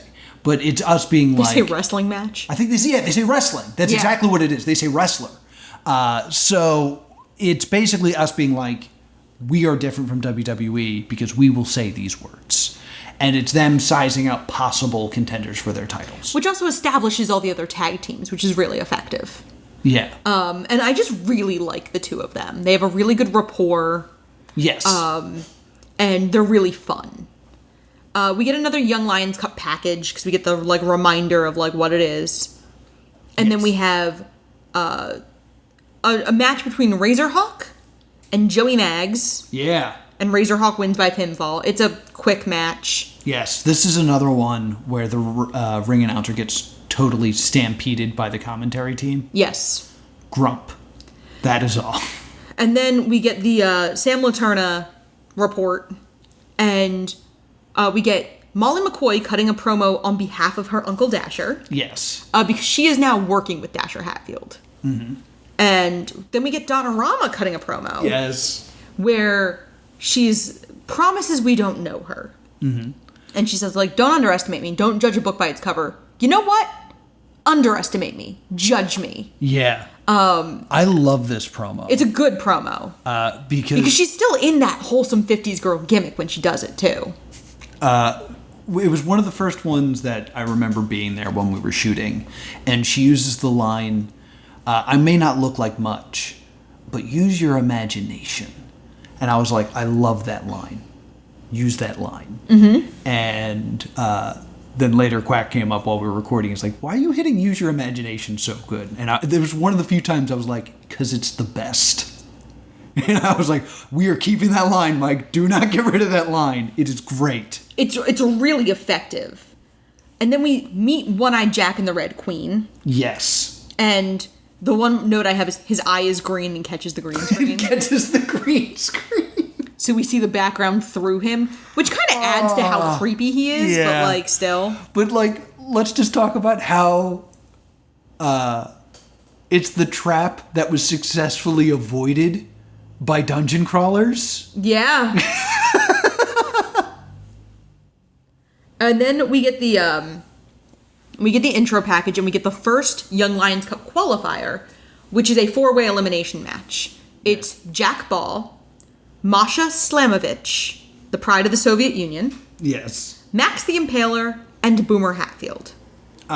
We watched 4 of these matches. What are the rules to a Young Lions Cup eliminator match? One person wins. There's 2 legal people at a time, but no teams. Okay. So you can tag in anybody. Okay. And it's elimination, so you have to get rid of the other 3 people. Mm-hmm. And it's pinfall or submission. Yes. There's also DQ. DQ, You yes. can be DQ'd. I think you can get counted out. It's just hard because there's so many. But once again, we fail entirely to mention lucha tags. Yeah, and I don't think those rules were ever made clear. I think this was just me figuring it out by context because I watched a bunch of them. I just want to make sure you got it. Jack Ball is eliminated by Masha Slamovich. Yes. Max the Impaler pins Boomer Hatfield. And then Max the Impaler pins Masha Slamovich. Yes. I think we should mention that Max the Impaler is a woman. Yeah, she is not someone I would mess with. Oh. Max the Impaler is awesome. She a big, tough lady. Yes, she is. She could kill me. And then this is also the first time, 3 episodes in, we get I'm Maisie Caroline, game over. Game over. Which is a really effective thing. It's a really effective ending. But we kind of really needed to hit that earlier. It's weird that we're still building elements of the theming this late. And since Boomer lost, we get the credits. Yes. We get freaking 5 minutes of black screen. It's 20 seconds. I did time it. It's 20 seconds is an eternity. Yes. So the stinger here is that Danger Hawk gets a 6-pack of A-Treat. Yes. This is like the stingers. They're cute, but they're dumb for taking that long. So episode 4, the Whisper cuts this promo on not understanding Mobius. Yes. And how he's the only one so far on Quack Cybernetico team who's an unknown quantity. And then the Whisper and Mobius have a match. Yes. The commentary repeatedly refers to Whisper as like a puppy or a dog in this, which is very weird. Yeah, there's a lot of like dog references here, like we're watching The Dark Knight or something. Yeah. He's a rabid dog. He's no puppy. He's like, all right. And he pins Mobius with the aftermath and whispers something into Mobius's ear, which is like the Whisper's thing. Yeah, he's mysterious and he likes secrets. Yeah, secrets. And then we get the Cybernetico video package. Yes. And then we get a Crucible fight. Yes. It's Tommy Knight versus Demorest. Demorest wins. Yeah, Demorest brutalizes a guy. Tommy Knight, no one cares. Scoreboard with Scott Holiday. Yeah. So real quick, a few things I want to bring up here. We have the Whisper again. Yeah. With a promo here. A lot of the Whisper heavy episode. He's almost completely disappearing into the background. Oh yeah, this one looks a little rough. The red screen. Ooh, the green screen was so intense. I don't remember if I'm the one who made this one or not. But I will say this is our third Whisper promo, and the background is different every time. Yes. In that the location of his logo is different on the background. Because for some reason we never married the two things. We always had the logo and the background as separate elements. Yeah. And then arguments on how big the logo should be. So if you're watching Chikara Action Arcade and you're like, hey, why is the logo changing in size? It is a passive-aggressive fight between me and Josh, one of the other editors, on how big these things are supposed to be. That's very funny. Demorest win. Okay. The Whisper has a yo-yo. He's got a point. Yes, he's got his first point. He's coming for Dasher. We've got a spoiler promo. Spoiler to spoiler things. We see Calhoun, and this is the one where Donna pops in. And does the you see. Some folks call this a snap hunt, and others said that it wasn't going to last long. But Lucas Calhoun has got point number 1. And you see, some guys in the back are going to tell you that the last point is the hardest one to get. But I'm here to let you know that it takes more gasoline to get off the line than it does to cruise on down the road. And from here on out, Lucas Calhoun is paving his way to the Grand Championship. Are you with me? Yeah, it's cute, and it's like, blink and you miss it. And then we get an ad for Chikara Magazine, and we get the Like a Bro ad. All right, we got to talk about the magazine real quick. It's available at Borders Books, a store that doesn't exist. Yeah, so it's a bit that it's fake. Yes. Kind of like, because of course it's not going to be at a Borders Books. They're out of business. The truth of the matter is, there was a magazine. I wrote for it. Yep. I had, I think it was either called, it was called Extended Holiday. Was the name of my column. Yay. And I'd had an interview with not the Whisper, with the spoiler. Blah. And he just like refuses to answer all my questions and does a raspberry in my face, and it's annoying. But there was that. There was like other segments of just like, there was a spotlight on all the members of the Young Lions Cup. It was a real magazine that was available online. Okay. It was sent out via email. However, the conceit of our show was that we never mentioned the internet. Right. So we were advertising a magazine that was real, but unable to explain how you could get it. Oh my god. We put a lot of work into that magazine. For it to be dismissed as a joke ad. And it's a shame that nobody really got to see it.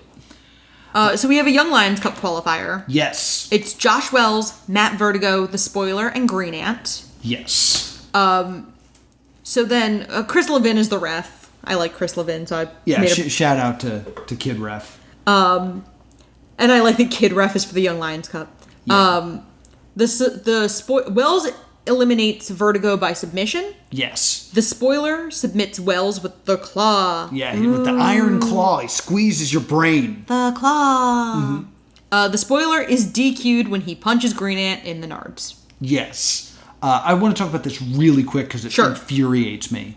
Sidney Bacabella is a villain. He is a bad guy. Yeah. He says, is Josh Wells in a bathing suit? Yes. Which is a fine little dig. Worthington's response is, I think he looks stylish. Which is the wrong response, because it's saying like, yes, but it's a stylish bathing suit, which is wrong, and it makes Josh look bad, and I get real pissed off when commentary buries somebody.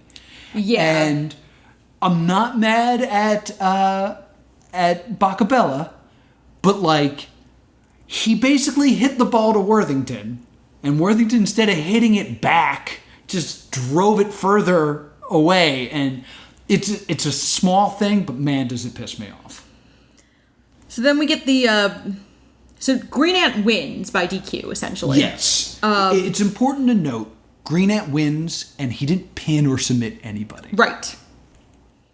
So then we get the Sam Laterna Cibernetico video or the Young Lions Cup video package, and we meet Oswald Project, who is a science experiment. He is 40 months old and was born in a petri dish.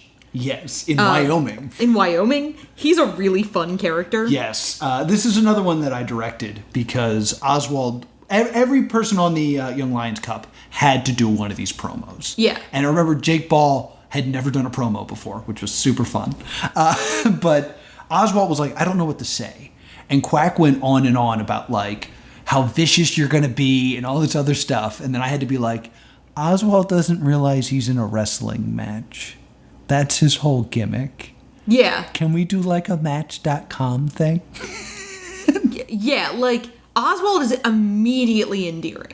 Yeah. He's a lot of fun as a character. Yeah, he's here to make friends with 15 new people and give high fives because he loves high fives. Yeah, like I really like... You like Oswald Project a lot after this. Oswald is one of my favorite humans. Then we get Zero, who wants to make his father proud. Yes. And then we get Defarge cutting a promo on Boomer. Yes. Which is not part of Young Lions Cup, but it's just added to this package. Because I believe we have set up that Boomer and Defarge will fight at Cibernetico. Yes. If not this episode, then next episode that gets officially announced. And then we get a tag match for the main event of the Cyberhawks 2000, Razorhawk and Dangerhawk. Where is Nighthawk? Versus Dasher Hatfield and Molly McCoy. I was probably running the show.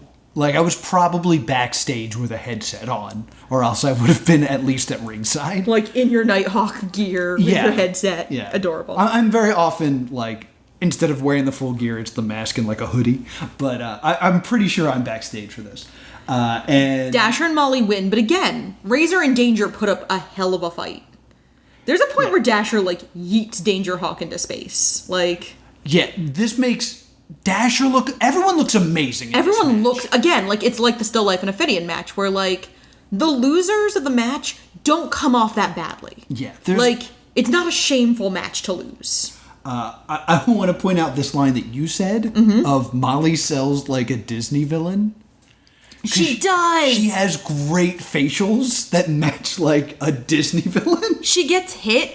And she, like, screams like Cruella de Vil. Like, she's got the facial, like, reactions. She doesn't sell like a wrestler. She sells like a Disney villain. Yes. I half expect her to scream curses. Like... Yeah. And there is a moment where she falls off the ring apron to the floor into darkness. Yes. Like, that's how every Disney villain dies. It's great. Dasher and Molly win. And credits, and then we get this long... pause, and then we get a vignette of the artist Blank. Yes, Blank. Me and Blank work together a lot, and I'm very upset that we never worked together in this show. But he's so good. He's such a great villain. I love Blank. He's an evil artist. And he's coming soon, so get excited. Episode 5! Episode 5, we get a promo from... We get the debut of the One-Eyed Jack and the Red Queen. Well, we get a promo first. I don't have that in my notes. I have Dasher promo, but I'm not sure which. Wait a second. Let me look at my notes real quick. We get a Dasher promo that is restating the Swords of Damocles Amendment. Oh yeah, because I made a joke of previously on CHIKARA Action Arcade. Yeah, so we show that again, and then we get the Red Queen's debut. I don't actually have who they're fighting. That's because it doesn't matter. Right. I actually remember this day being asked if I knew someone who could come in and lose because one of our enhancement talents couldn't make it. So they're like, can you get on the phone and find someone who has black gear that can just lose? I reached out to Kimberly Spirit, but she was busy. Probably not losing. They're busy not losing in another company. Yeah, their finisher is really cool. Yeah. Their finisher is One-Eye Jack pulls Red Queen up onto his shoulders, which is usually like something someone does when they're about to wreck somebody. Yeah. But he launches her. She does a very neat front flip. Yes. And just splashes on Yeah, the competitor. think John Cena's attitude adjustment. Mixed with the fastball special. But yeah, then she spins around. It's amazing. It looks great. Jason Worthington like fixates on their relationship in the commentary, which is weird.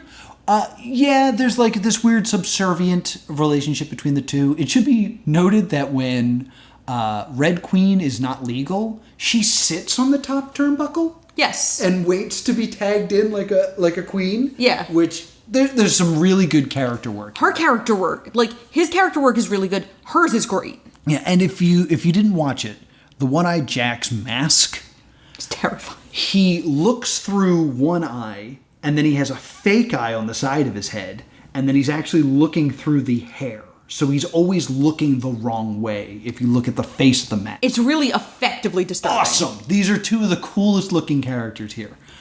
Important thing I gotta ask you though. Yes. You notice anything weird about this match? There's no crowd. There is no crowd. This is one of the first like COVID matches we made, and the crowd is actually like the roster in hoodies. I just realized when you said that, I was like, wait a minute, there's no crowd. Yeah, and this is when COVID really starts to affect the show. Yes. So what we did was we all like kind of hid in this one corner, so that one corner looks full, and just shot everything so that you don't see any of the empty seats. But this is one of our first like post-COVID, we can't run an event, but we need to continue to make wrestling. Yes. Matches. So we get a Scott Holiday, the scoreboard. Yep, scoreboard. The Campeones de Parejas edition. Yes, we're just talking about tag, and Fist has a point, as do Sonny Defarge and the Spoiler. And we also get a promo from the Creatures of the Deep. Yes. Because we haven't seen them yet. And they are too salty. They're very fun. Yes, this is kind of their introduction. It's the Hermit Crab and the Cajun Crawdad. They're wonderful. We'll see them later. They're really, really fun. Then we get a Crucible Fight. Yes, Matt Mikowski murders a man. Yeah, and I don't know the man's name. He looks like a dude version of the Trunchbull from Matilda. Like, same physical presence and also a man bun. So he looks like a male version of the Trunchbull. Yeah. So and like all of our enhancement talents are made to look bad on purpose. Yeah. Like we always like extenuate their flaws. Yeah. And he throws like the worst roundhouse kick to start the match and then just eats a boot. It's great. Matt Mikowski's a freaking star. Yeah, and then we get the Young Lions Cup package, and Faraday cuts a really clever promo about what everyone else wants from the Young Lions Cup. Yes. And how he doesn't have any baggage, and he doesn't have anything to prove, and he's not trying to get Daddy to love him. Like, he wants it to have it. Yeah. And, like, the idea of, like, I'm not attaching all this emotional baggage so I can focus on actually getting it. Yes. And that, it's, like, a really good promo, and it's more than we've learned about Faraday as of yet, because usually we only see Faraday with Wells and Ibanez. So it was good to, like, let him strike out in his own. Mm-hmm. It's a great promo. Yes. And we also get Cabana Man Dan's promo. Yes, we get Cabana Man Dan's, who I made all of his background. And I love it. He's on the beach, and I made a sign that's like in the sand that says Cabana Man Dan. I love this. I like Cabana Man Dan. He's really fun. He's great. We see him, I believe, debut next week. And that's another thing I make a note on is a lot of this is about next week's show. This is when we're starting to see what I've been kind of calling the COVID filler. Right. Of we need to fill an hour, so we have a lot of emphasis on what you're going to see next week. Because, like, it's an hour show, and I'm like, oh, we only have, like, 35 minutes of content. I also want to point out, in the event center, we have another promo from Donorama. And Donorama's background changes from yellow to green. Mm-hmm. I got...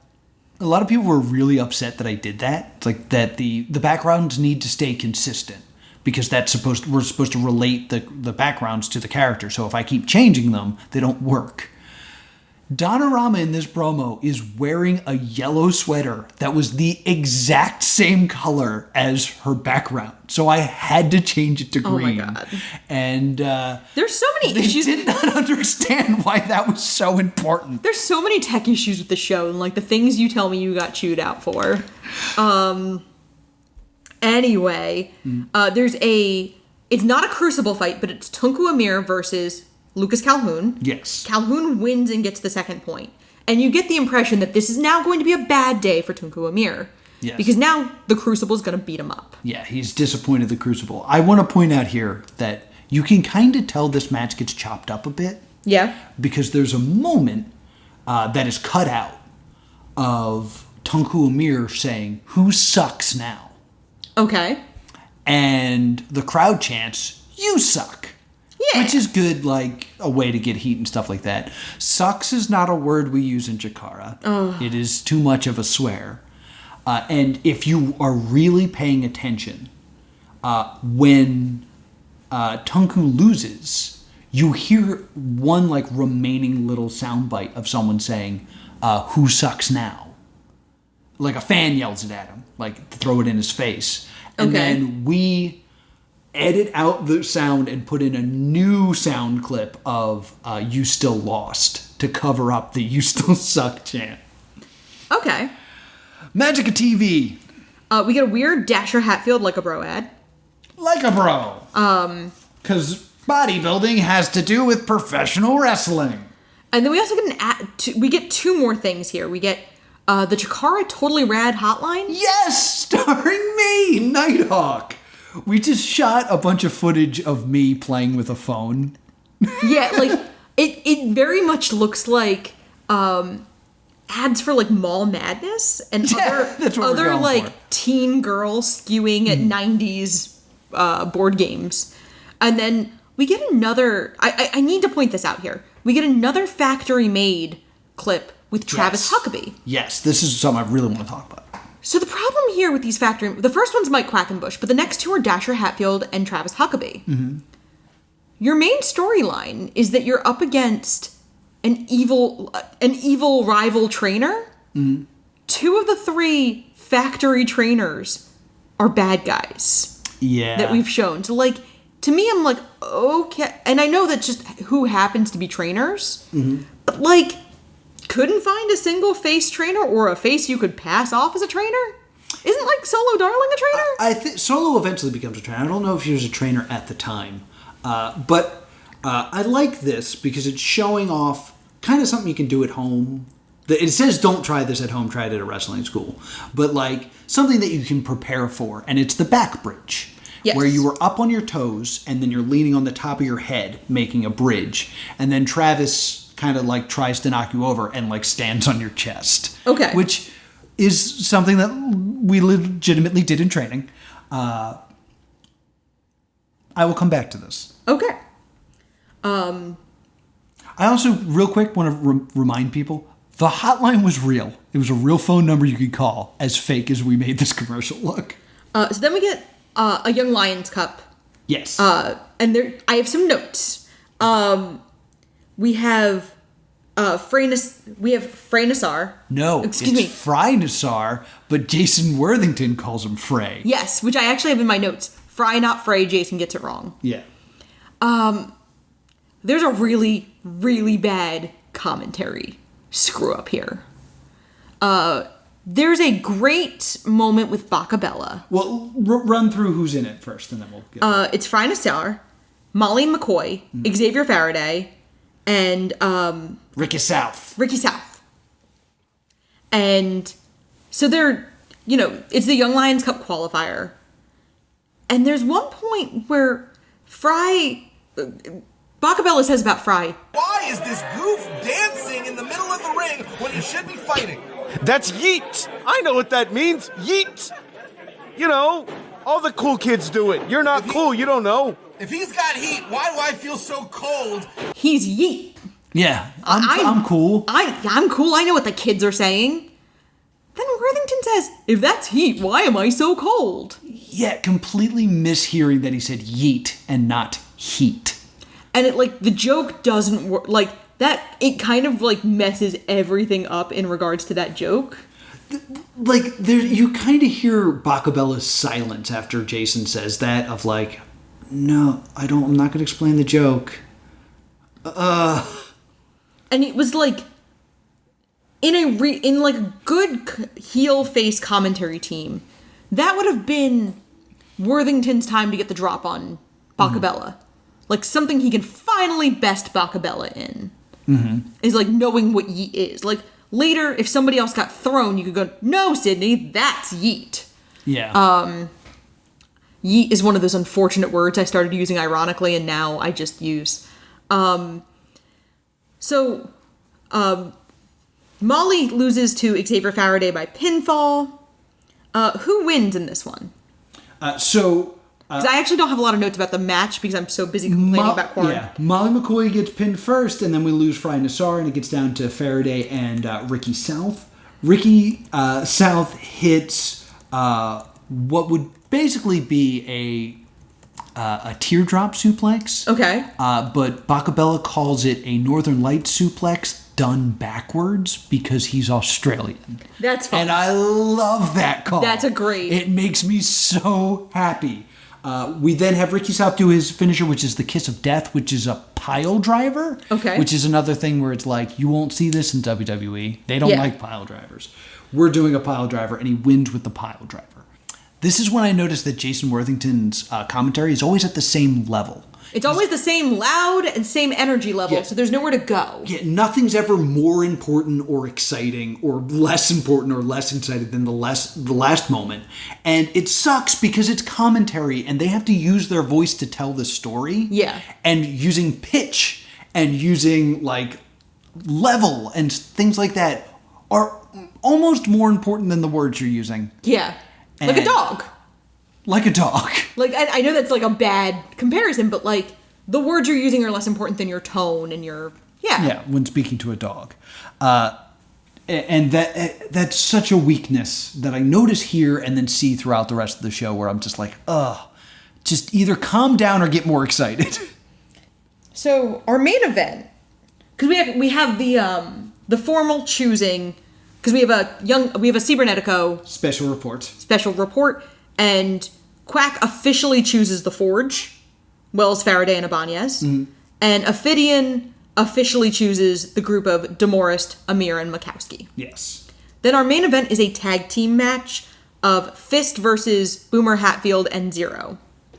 There's a great comment by Bacabella, because we talk about how you can tell if Icarus is a good guy or a bad guy by whether his tattoo is showing.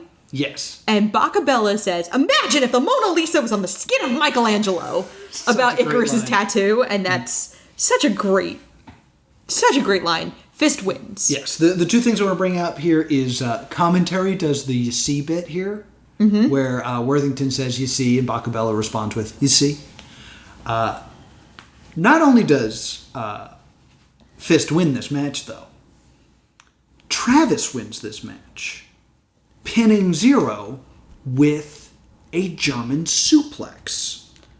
So he grabs him, throws him over his head, and then bridges onto his toes and the top of his head. The thing he just showed you. The thing he showed us in his factory made. Okay, that's rad. So, I almost wanted to go back and watch the factory maids to see if that was a common theme, but it was the first time it was clicked. I was like, oh, that's why they showed us Travis. It's like legitimately good foreshadowing. Yeah, so he's showing us the exact skill that he's going to use in this match to win. Love that happened. So episode 6 starts with Razorhawk cutting a promo. So we start with this Razorhawk promo, and he's calling out Dasher, and then he kind of breaks, and he's like, I'm not going to do what you're supposed to do. I'm not going to build up my opponent to make him look good, because he's a bad person. Which is an interesting little, like, twist on things, because I don't know if the average wrestling fan knows that in a promo, you never want to bury your opponent and make him look bad. Because it doesn't make you look good if they look bad. Yeah. Like, you're never supposed to call someone an old man, because if you beat them, you've beaten an old man. And if you lose, you've lost to an old man. Right. But in this one, Razorhawk's just like, no, I refuse to do that because I hate Dasher. He's, like, a terrible plague on this company. I love this promo. So, Razorhawk, really good talker. Yes. And I really wish we got more of that.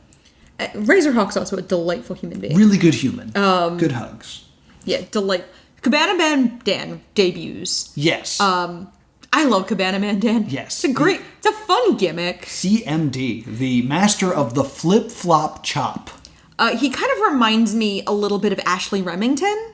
Okay. Of that, like, not just like the nautical, but like, just that like level of chill.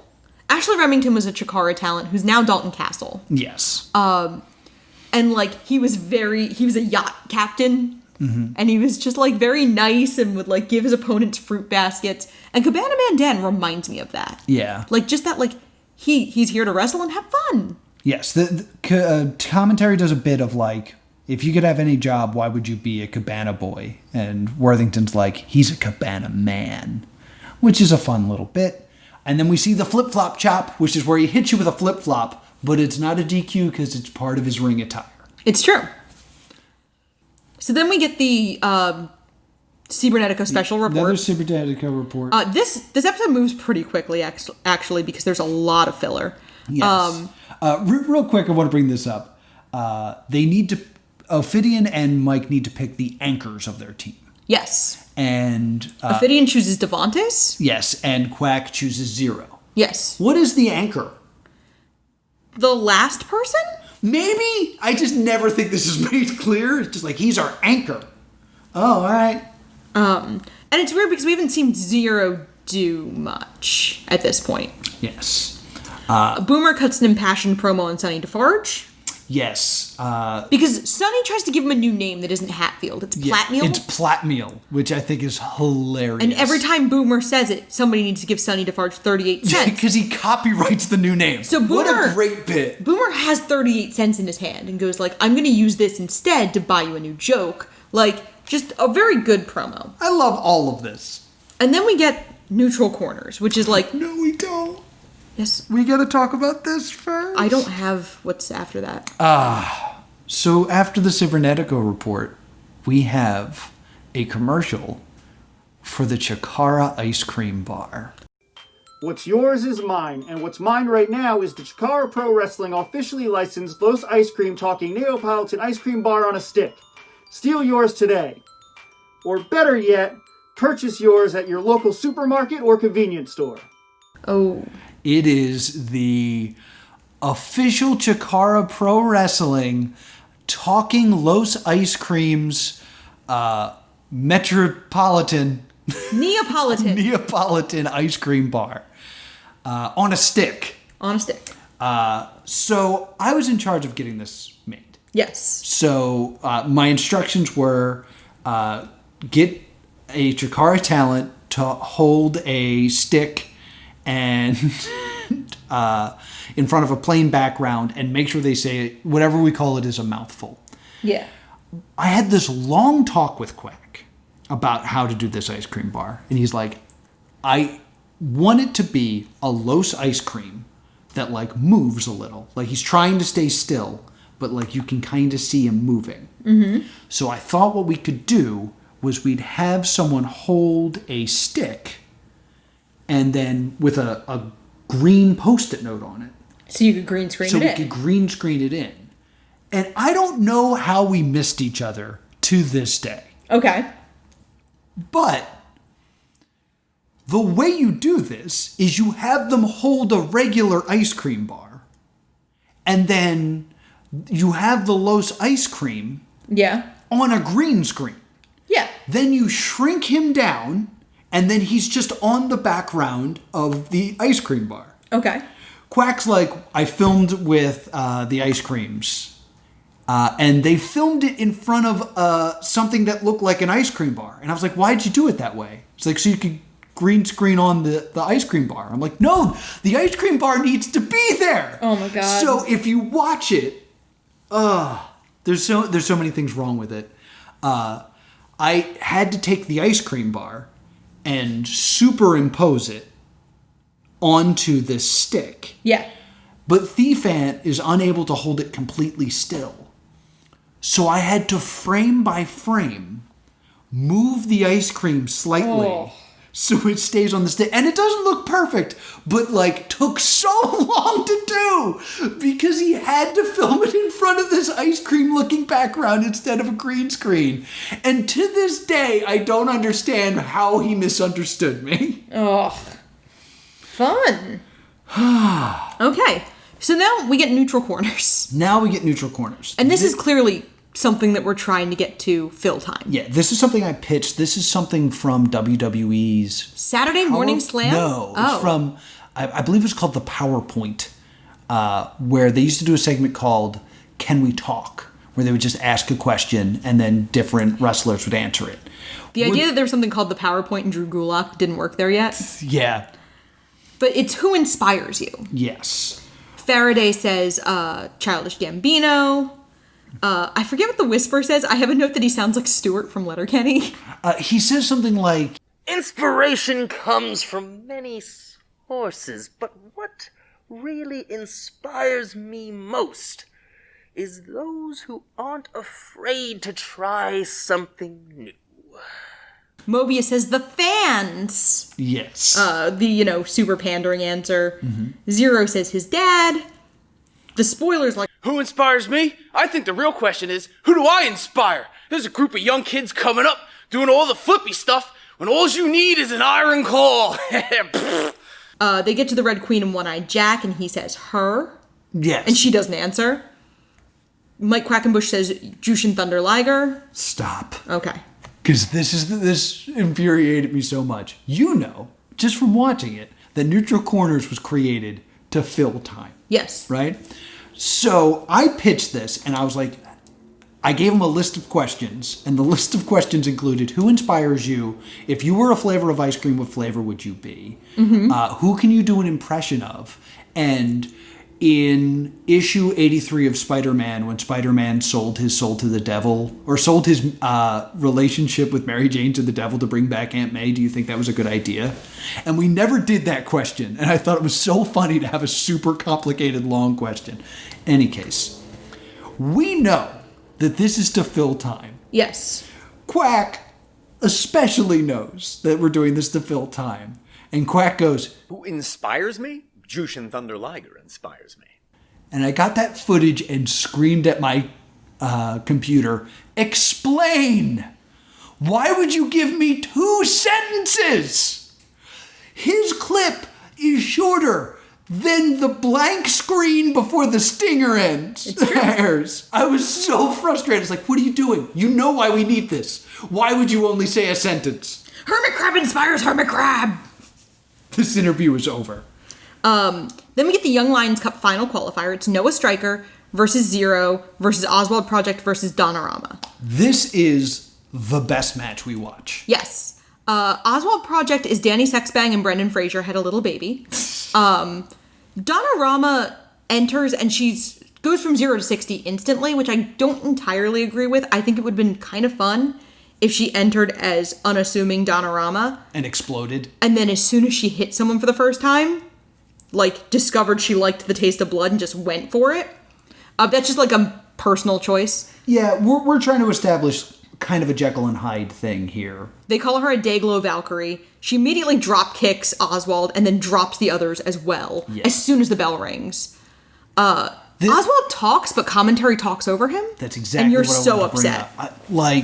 The whole time that Donorama's destroying Oswald, he's screaming, "I don't want to be here. I just want to be your friend," which is so good. Yes. It's so good, but commentary talks over all of it, so we can't hear it. Super frustrating. And Donorama wrestles everyone, including her outfit, which starts to fall apart. Trying to fix. But she destroys everyone so much that the other three competitors are like, "We got to get her out," and they dogpile on her to pin her. Yes. So Donorama kills everyone and then is the first person eliminated. Noah Stryker wears a kilt, and there's a great bit that Sydney Bacabella goes back and forth, calling Stryker's kilt a kilt or a skirt, depending on how well Stryker is doing. Yeah, that is Bobby the Brain, right? Like, to a T right there. And, Zero and Oswald begin to strike up a friendship, which is important in good storytelling. And then Oswald hits Stryker and kind of does what I said with Donorama of, Oswald powerbombs Stryker into a split. Yes. It looks amazing. Then he does a perfect moonsault. Yeah, a standing moonsault. Not from the top rope, just from the middle of the ring, and gets unbelievable height. It's beautiful. Yeah. The things I want to point out real quick with this is, one, we never see Noah Stryker again. No. Noah Stryker's great. I forgot how good Noah Stryker is in this match, so I want to give him a shout out, because he's a young lion, and he deserves more attention. Noah Stryker's awesome. The whole time with Oswald and Zero, they're also talking. And Zero is, that whole time, kind of barking orders to Oswald, because he's like, "What do I do?" He's like, "Just do stuff and then hit him." So he does a bunch of flips and then lands on him. All this is gold. Yeah. That is ruined by commentary.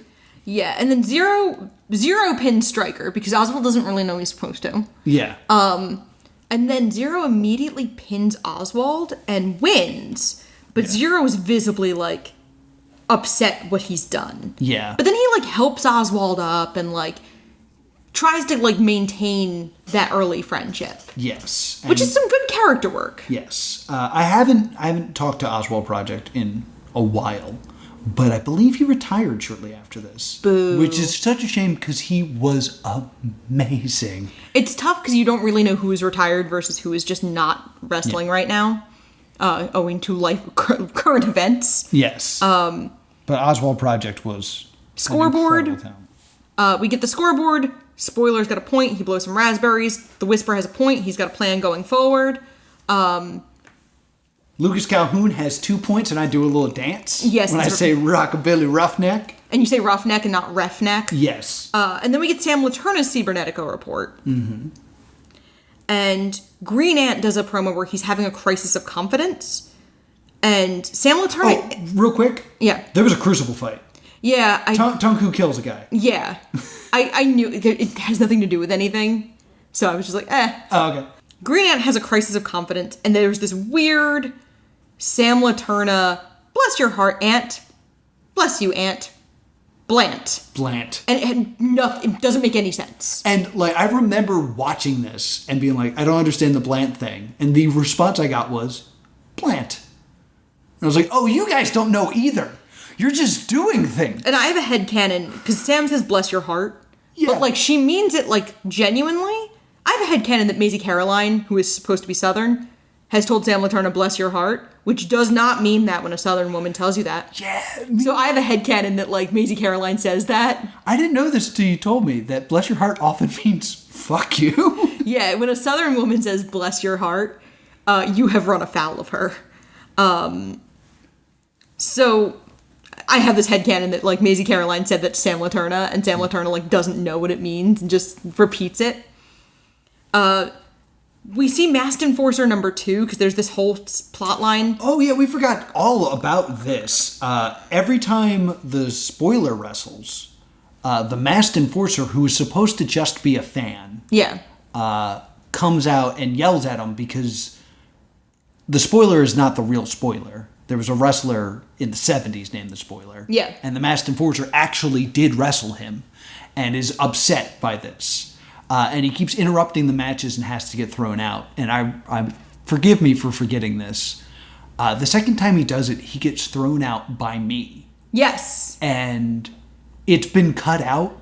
I corpse so hard during this. Yeah, the camera does not catch you. There's a moment where like I reach for him and he says something back to me and I turn away to laugh, but when I do it, I laugh right down the lens of the camera. Oh no. Because I didn't realize that's where the camera was. Yeah. Sorry everyone, because it was legitimately really bad. Main event is Dasher versus Razorhawk. Yes. There's an interview, but they announced the main event, and then they have an interview with Dasher. It breaks up the pacing really bad. This interview with Dasher needed to be before they announced the main event. Yes. Bacabella, every time Dasher might get a little bit hurt, Bacabella like goes apoplectic. He at one point yells, "Laterna, get me a water! Where's the idiot with the scoreboard?" And I remember texting or tweeting at that moment, like, "Give me a water! Bacabella needs me." But there's a point I want to point out that because you bring it up. Yes. We still get that like select screen of choosing Dasher and Razorhawk, but that conceit has been completely killed because Razor said this match was happening at the beginning of the show. Yeah, we don't need this seemingly randomized main event. This is like a match that we knew was happening. And Dasher does win. Yeah, I want to like stay on that. I was going to do a show on YouTube that promoted Action Arcade because I wanted to get more eyes on it. And I was like, I'll do a show where I'm like, here's the news, here's what's going on, here's what we have to look forward to in the next episode. And it's like, well, we can never say what the matches are because that kills the conceit of the player's select screen. But we do it ourselves in the show. Yeah. So, like, it sucks seeing, like, our plans fall apart.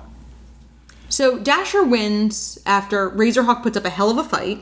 Yes. And this also begins now the sign-off line is Jason Worthington instead of Maisie Caroline. And this is the game over. This is Jason Worthington. You're worth it. Yes. Jason Worthington had a habit of throwing in his things that get him over. In the future, we'll also hear the Worthington keys to victory. And every time I hear it, it's like, this isn't about you, dude. Please just tell the story. You're just going to completely skip over Fix Ya Dick? Oh, I didn't have what that actually was. There's a moment where the commentary stumbles and calls something, I believe, the Fix Ya Dick suplex. Look at the... Attempt at a Fix Ya Dick 56K! Yeah, I forget what it was supposed to be. It was the Fix Ya Dick, because I refused to call it anything else for the rest of the night, because I love the Fix Ya Dick suplex. And Still Life, it's funny because I mentioned the first time we see Still Life that I'm used to their purple and gold gear. It's Still Life lying among all of the old gear they've used and debuting the purple and gold gear I now recognize. And kind of talking about their journey and how like they were an art project and then they're becoming they're living their truth. Yes. Is I believe the term. Yes, the greatest form of Still Life might be a phrase. I don't want to say final form because I don't think that's what I'm trying to do. Yeah. That's an anime joke. I want to point out, and I kind of ask you if you feel this way, because it's just a little thing. The shot of Still Life on the floor looking up, surrounded by their old gear, it looks like the shot from the Jessica Simpson music video, Nothing But a T-Shirt On, Now That I'm With You. And I was like, it looks so much like it. I was like, I don't know if Still Life did this on purpose, but man, it looks like that shot. I doubt it. I know where you're coming from because Jessica Simpson, why do I know this? Jessica Simpson wears all white in that video. Oh, maybe that's... And a lot of Still Life's old gear was white.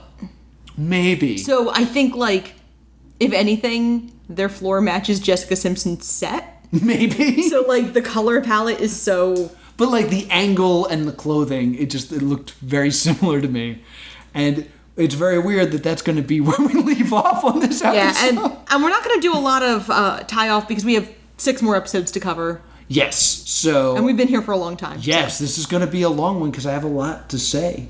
So be sure to reach out if you have any questions you'd like us to answer about Chikara Action Arcade.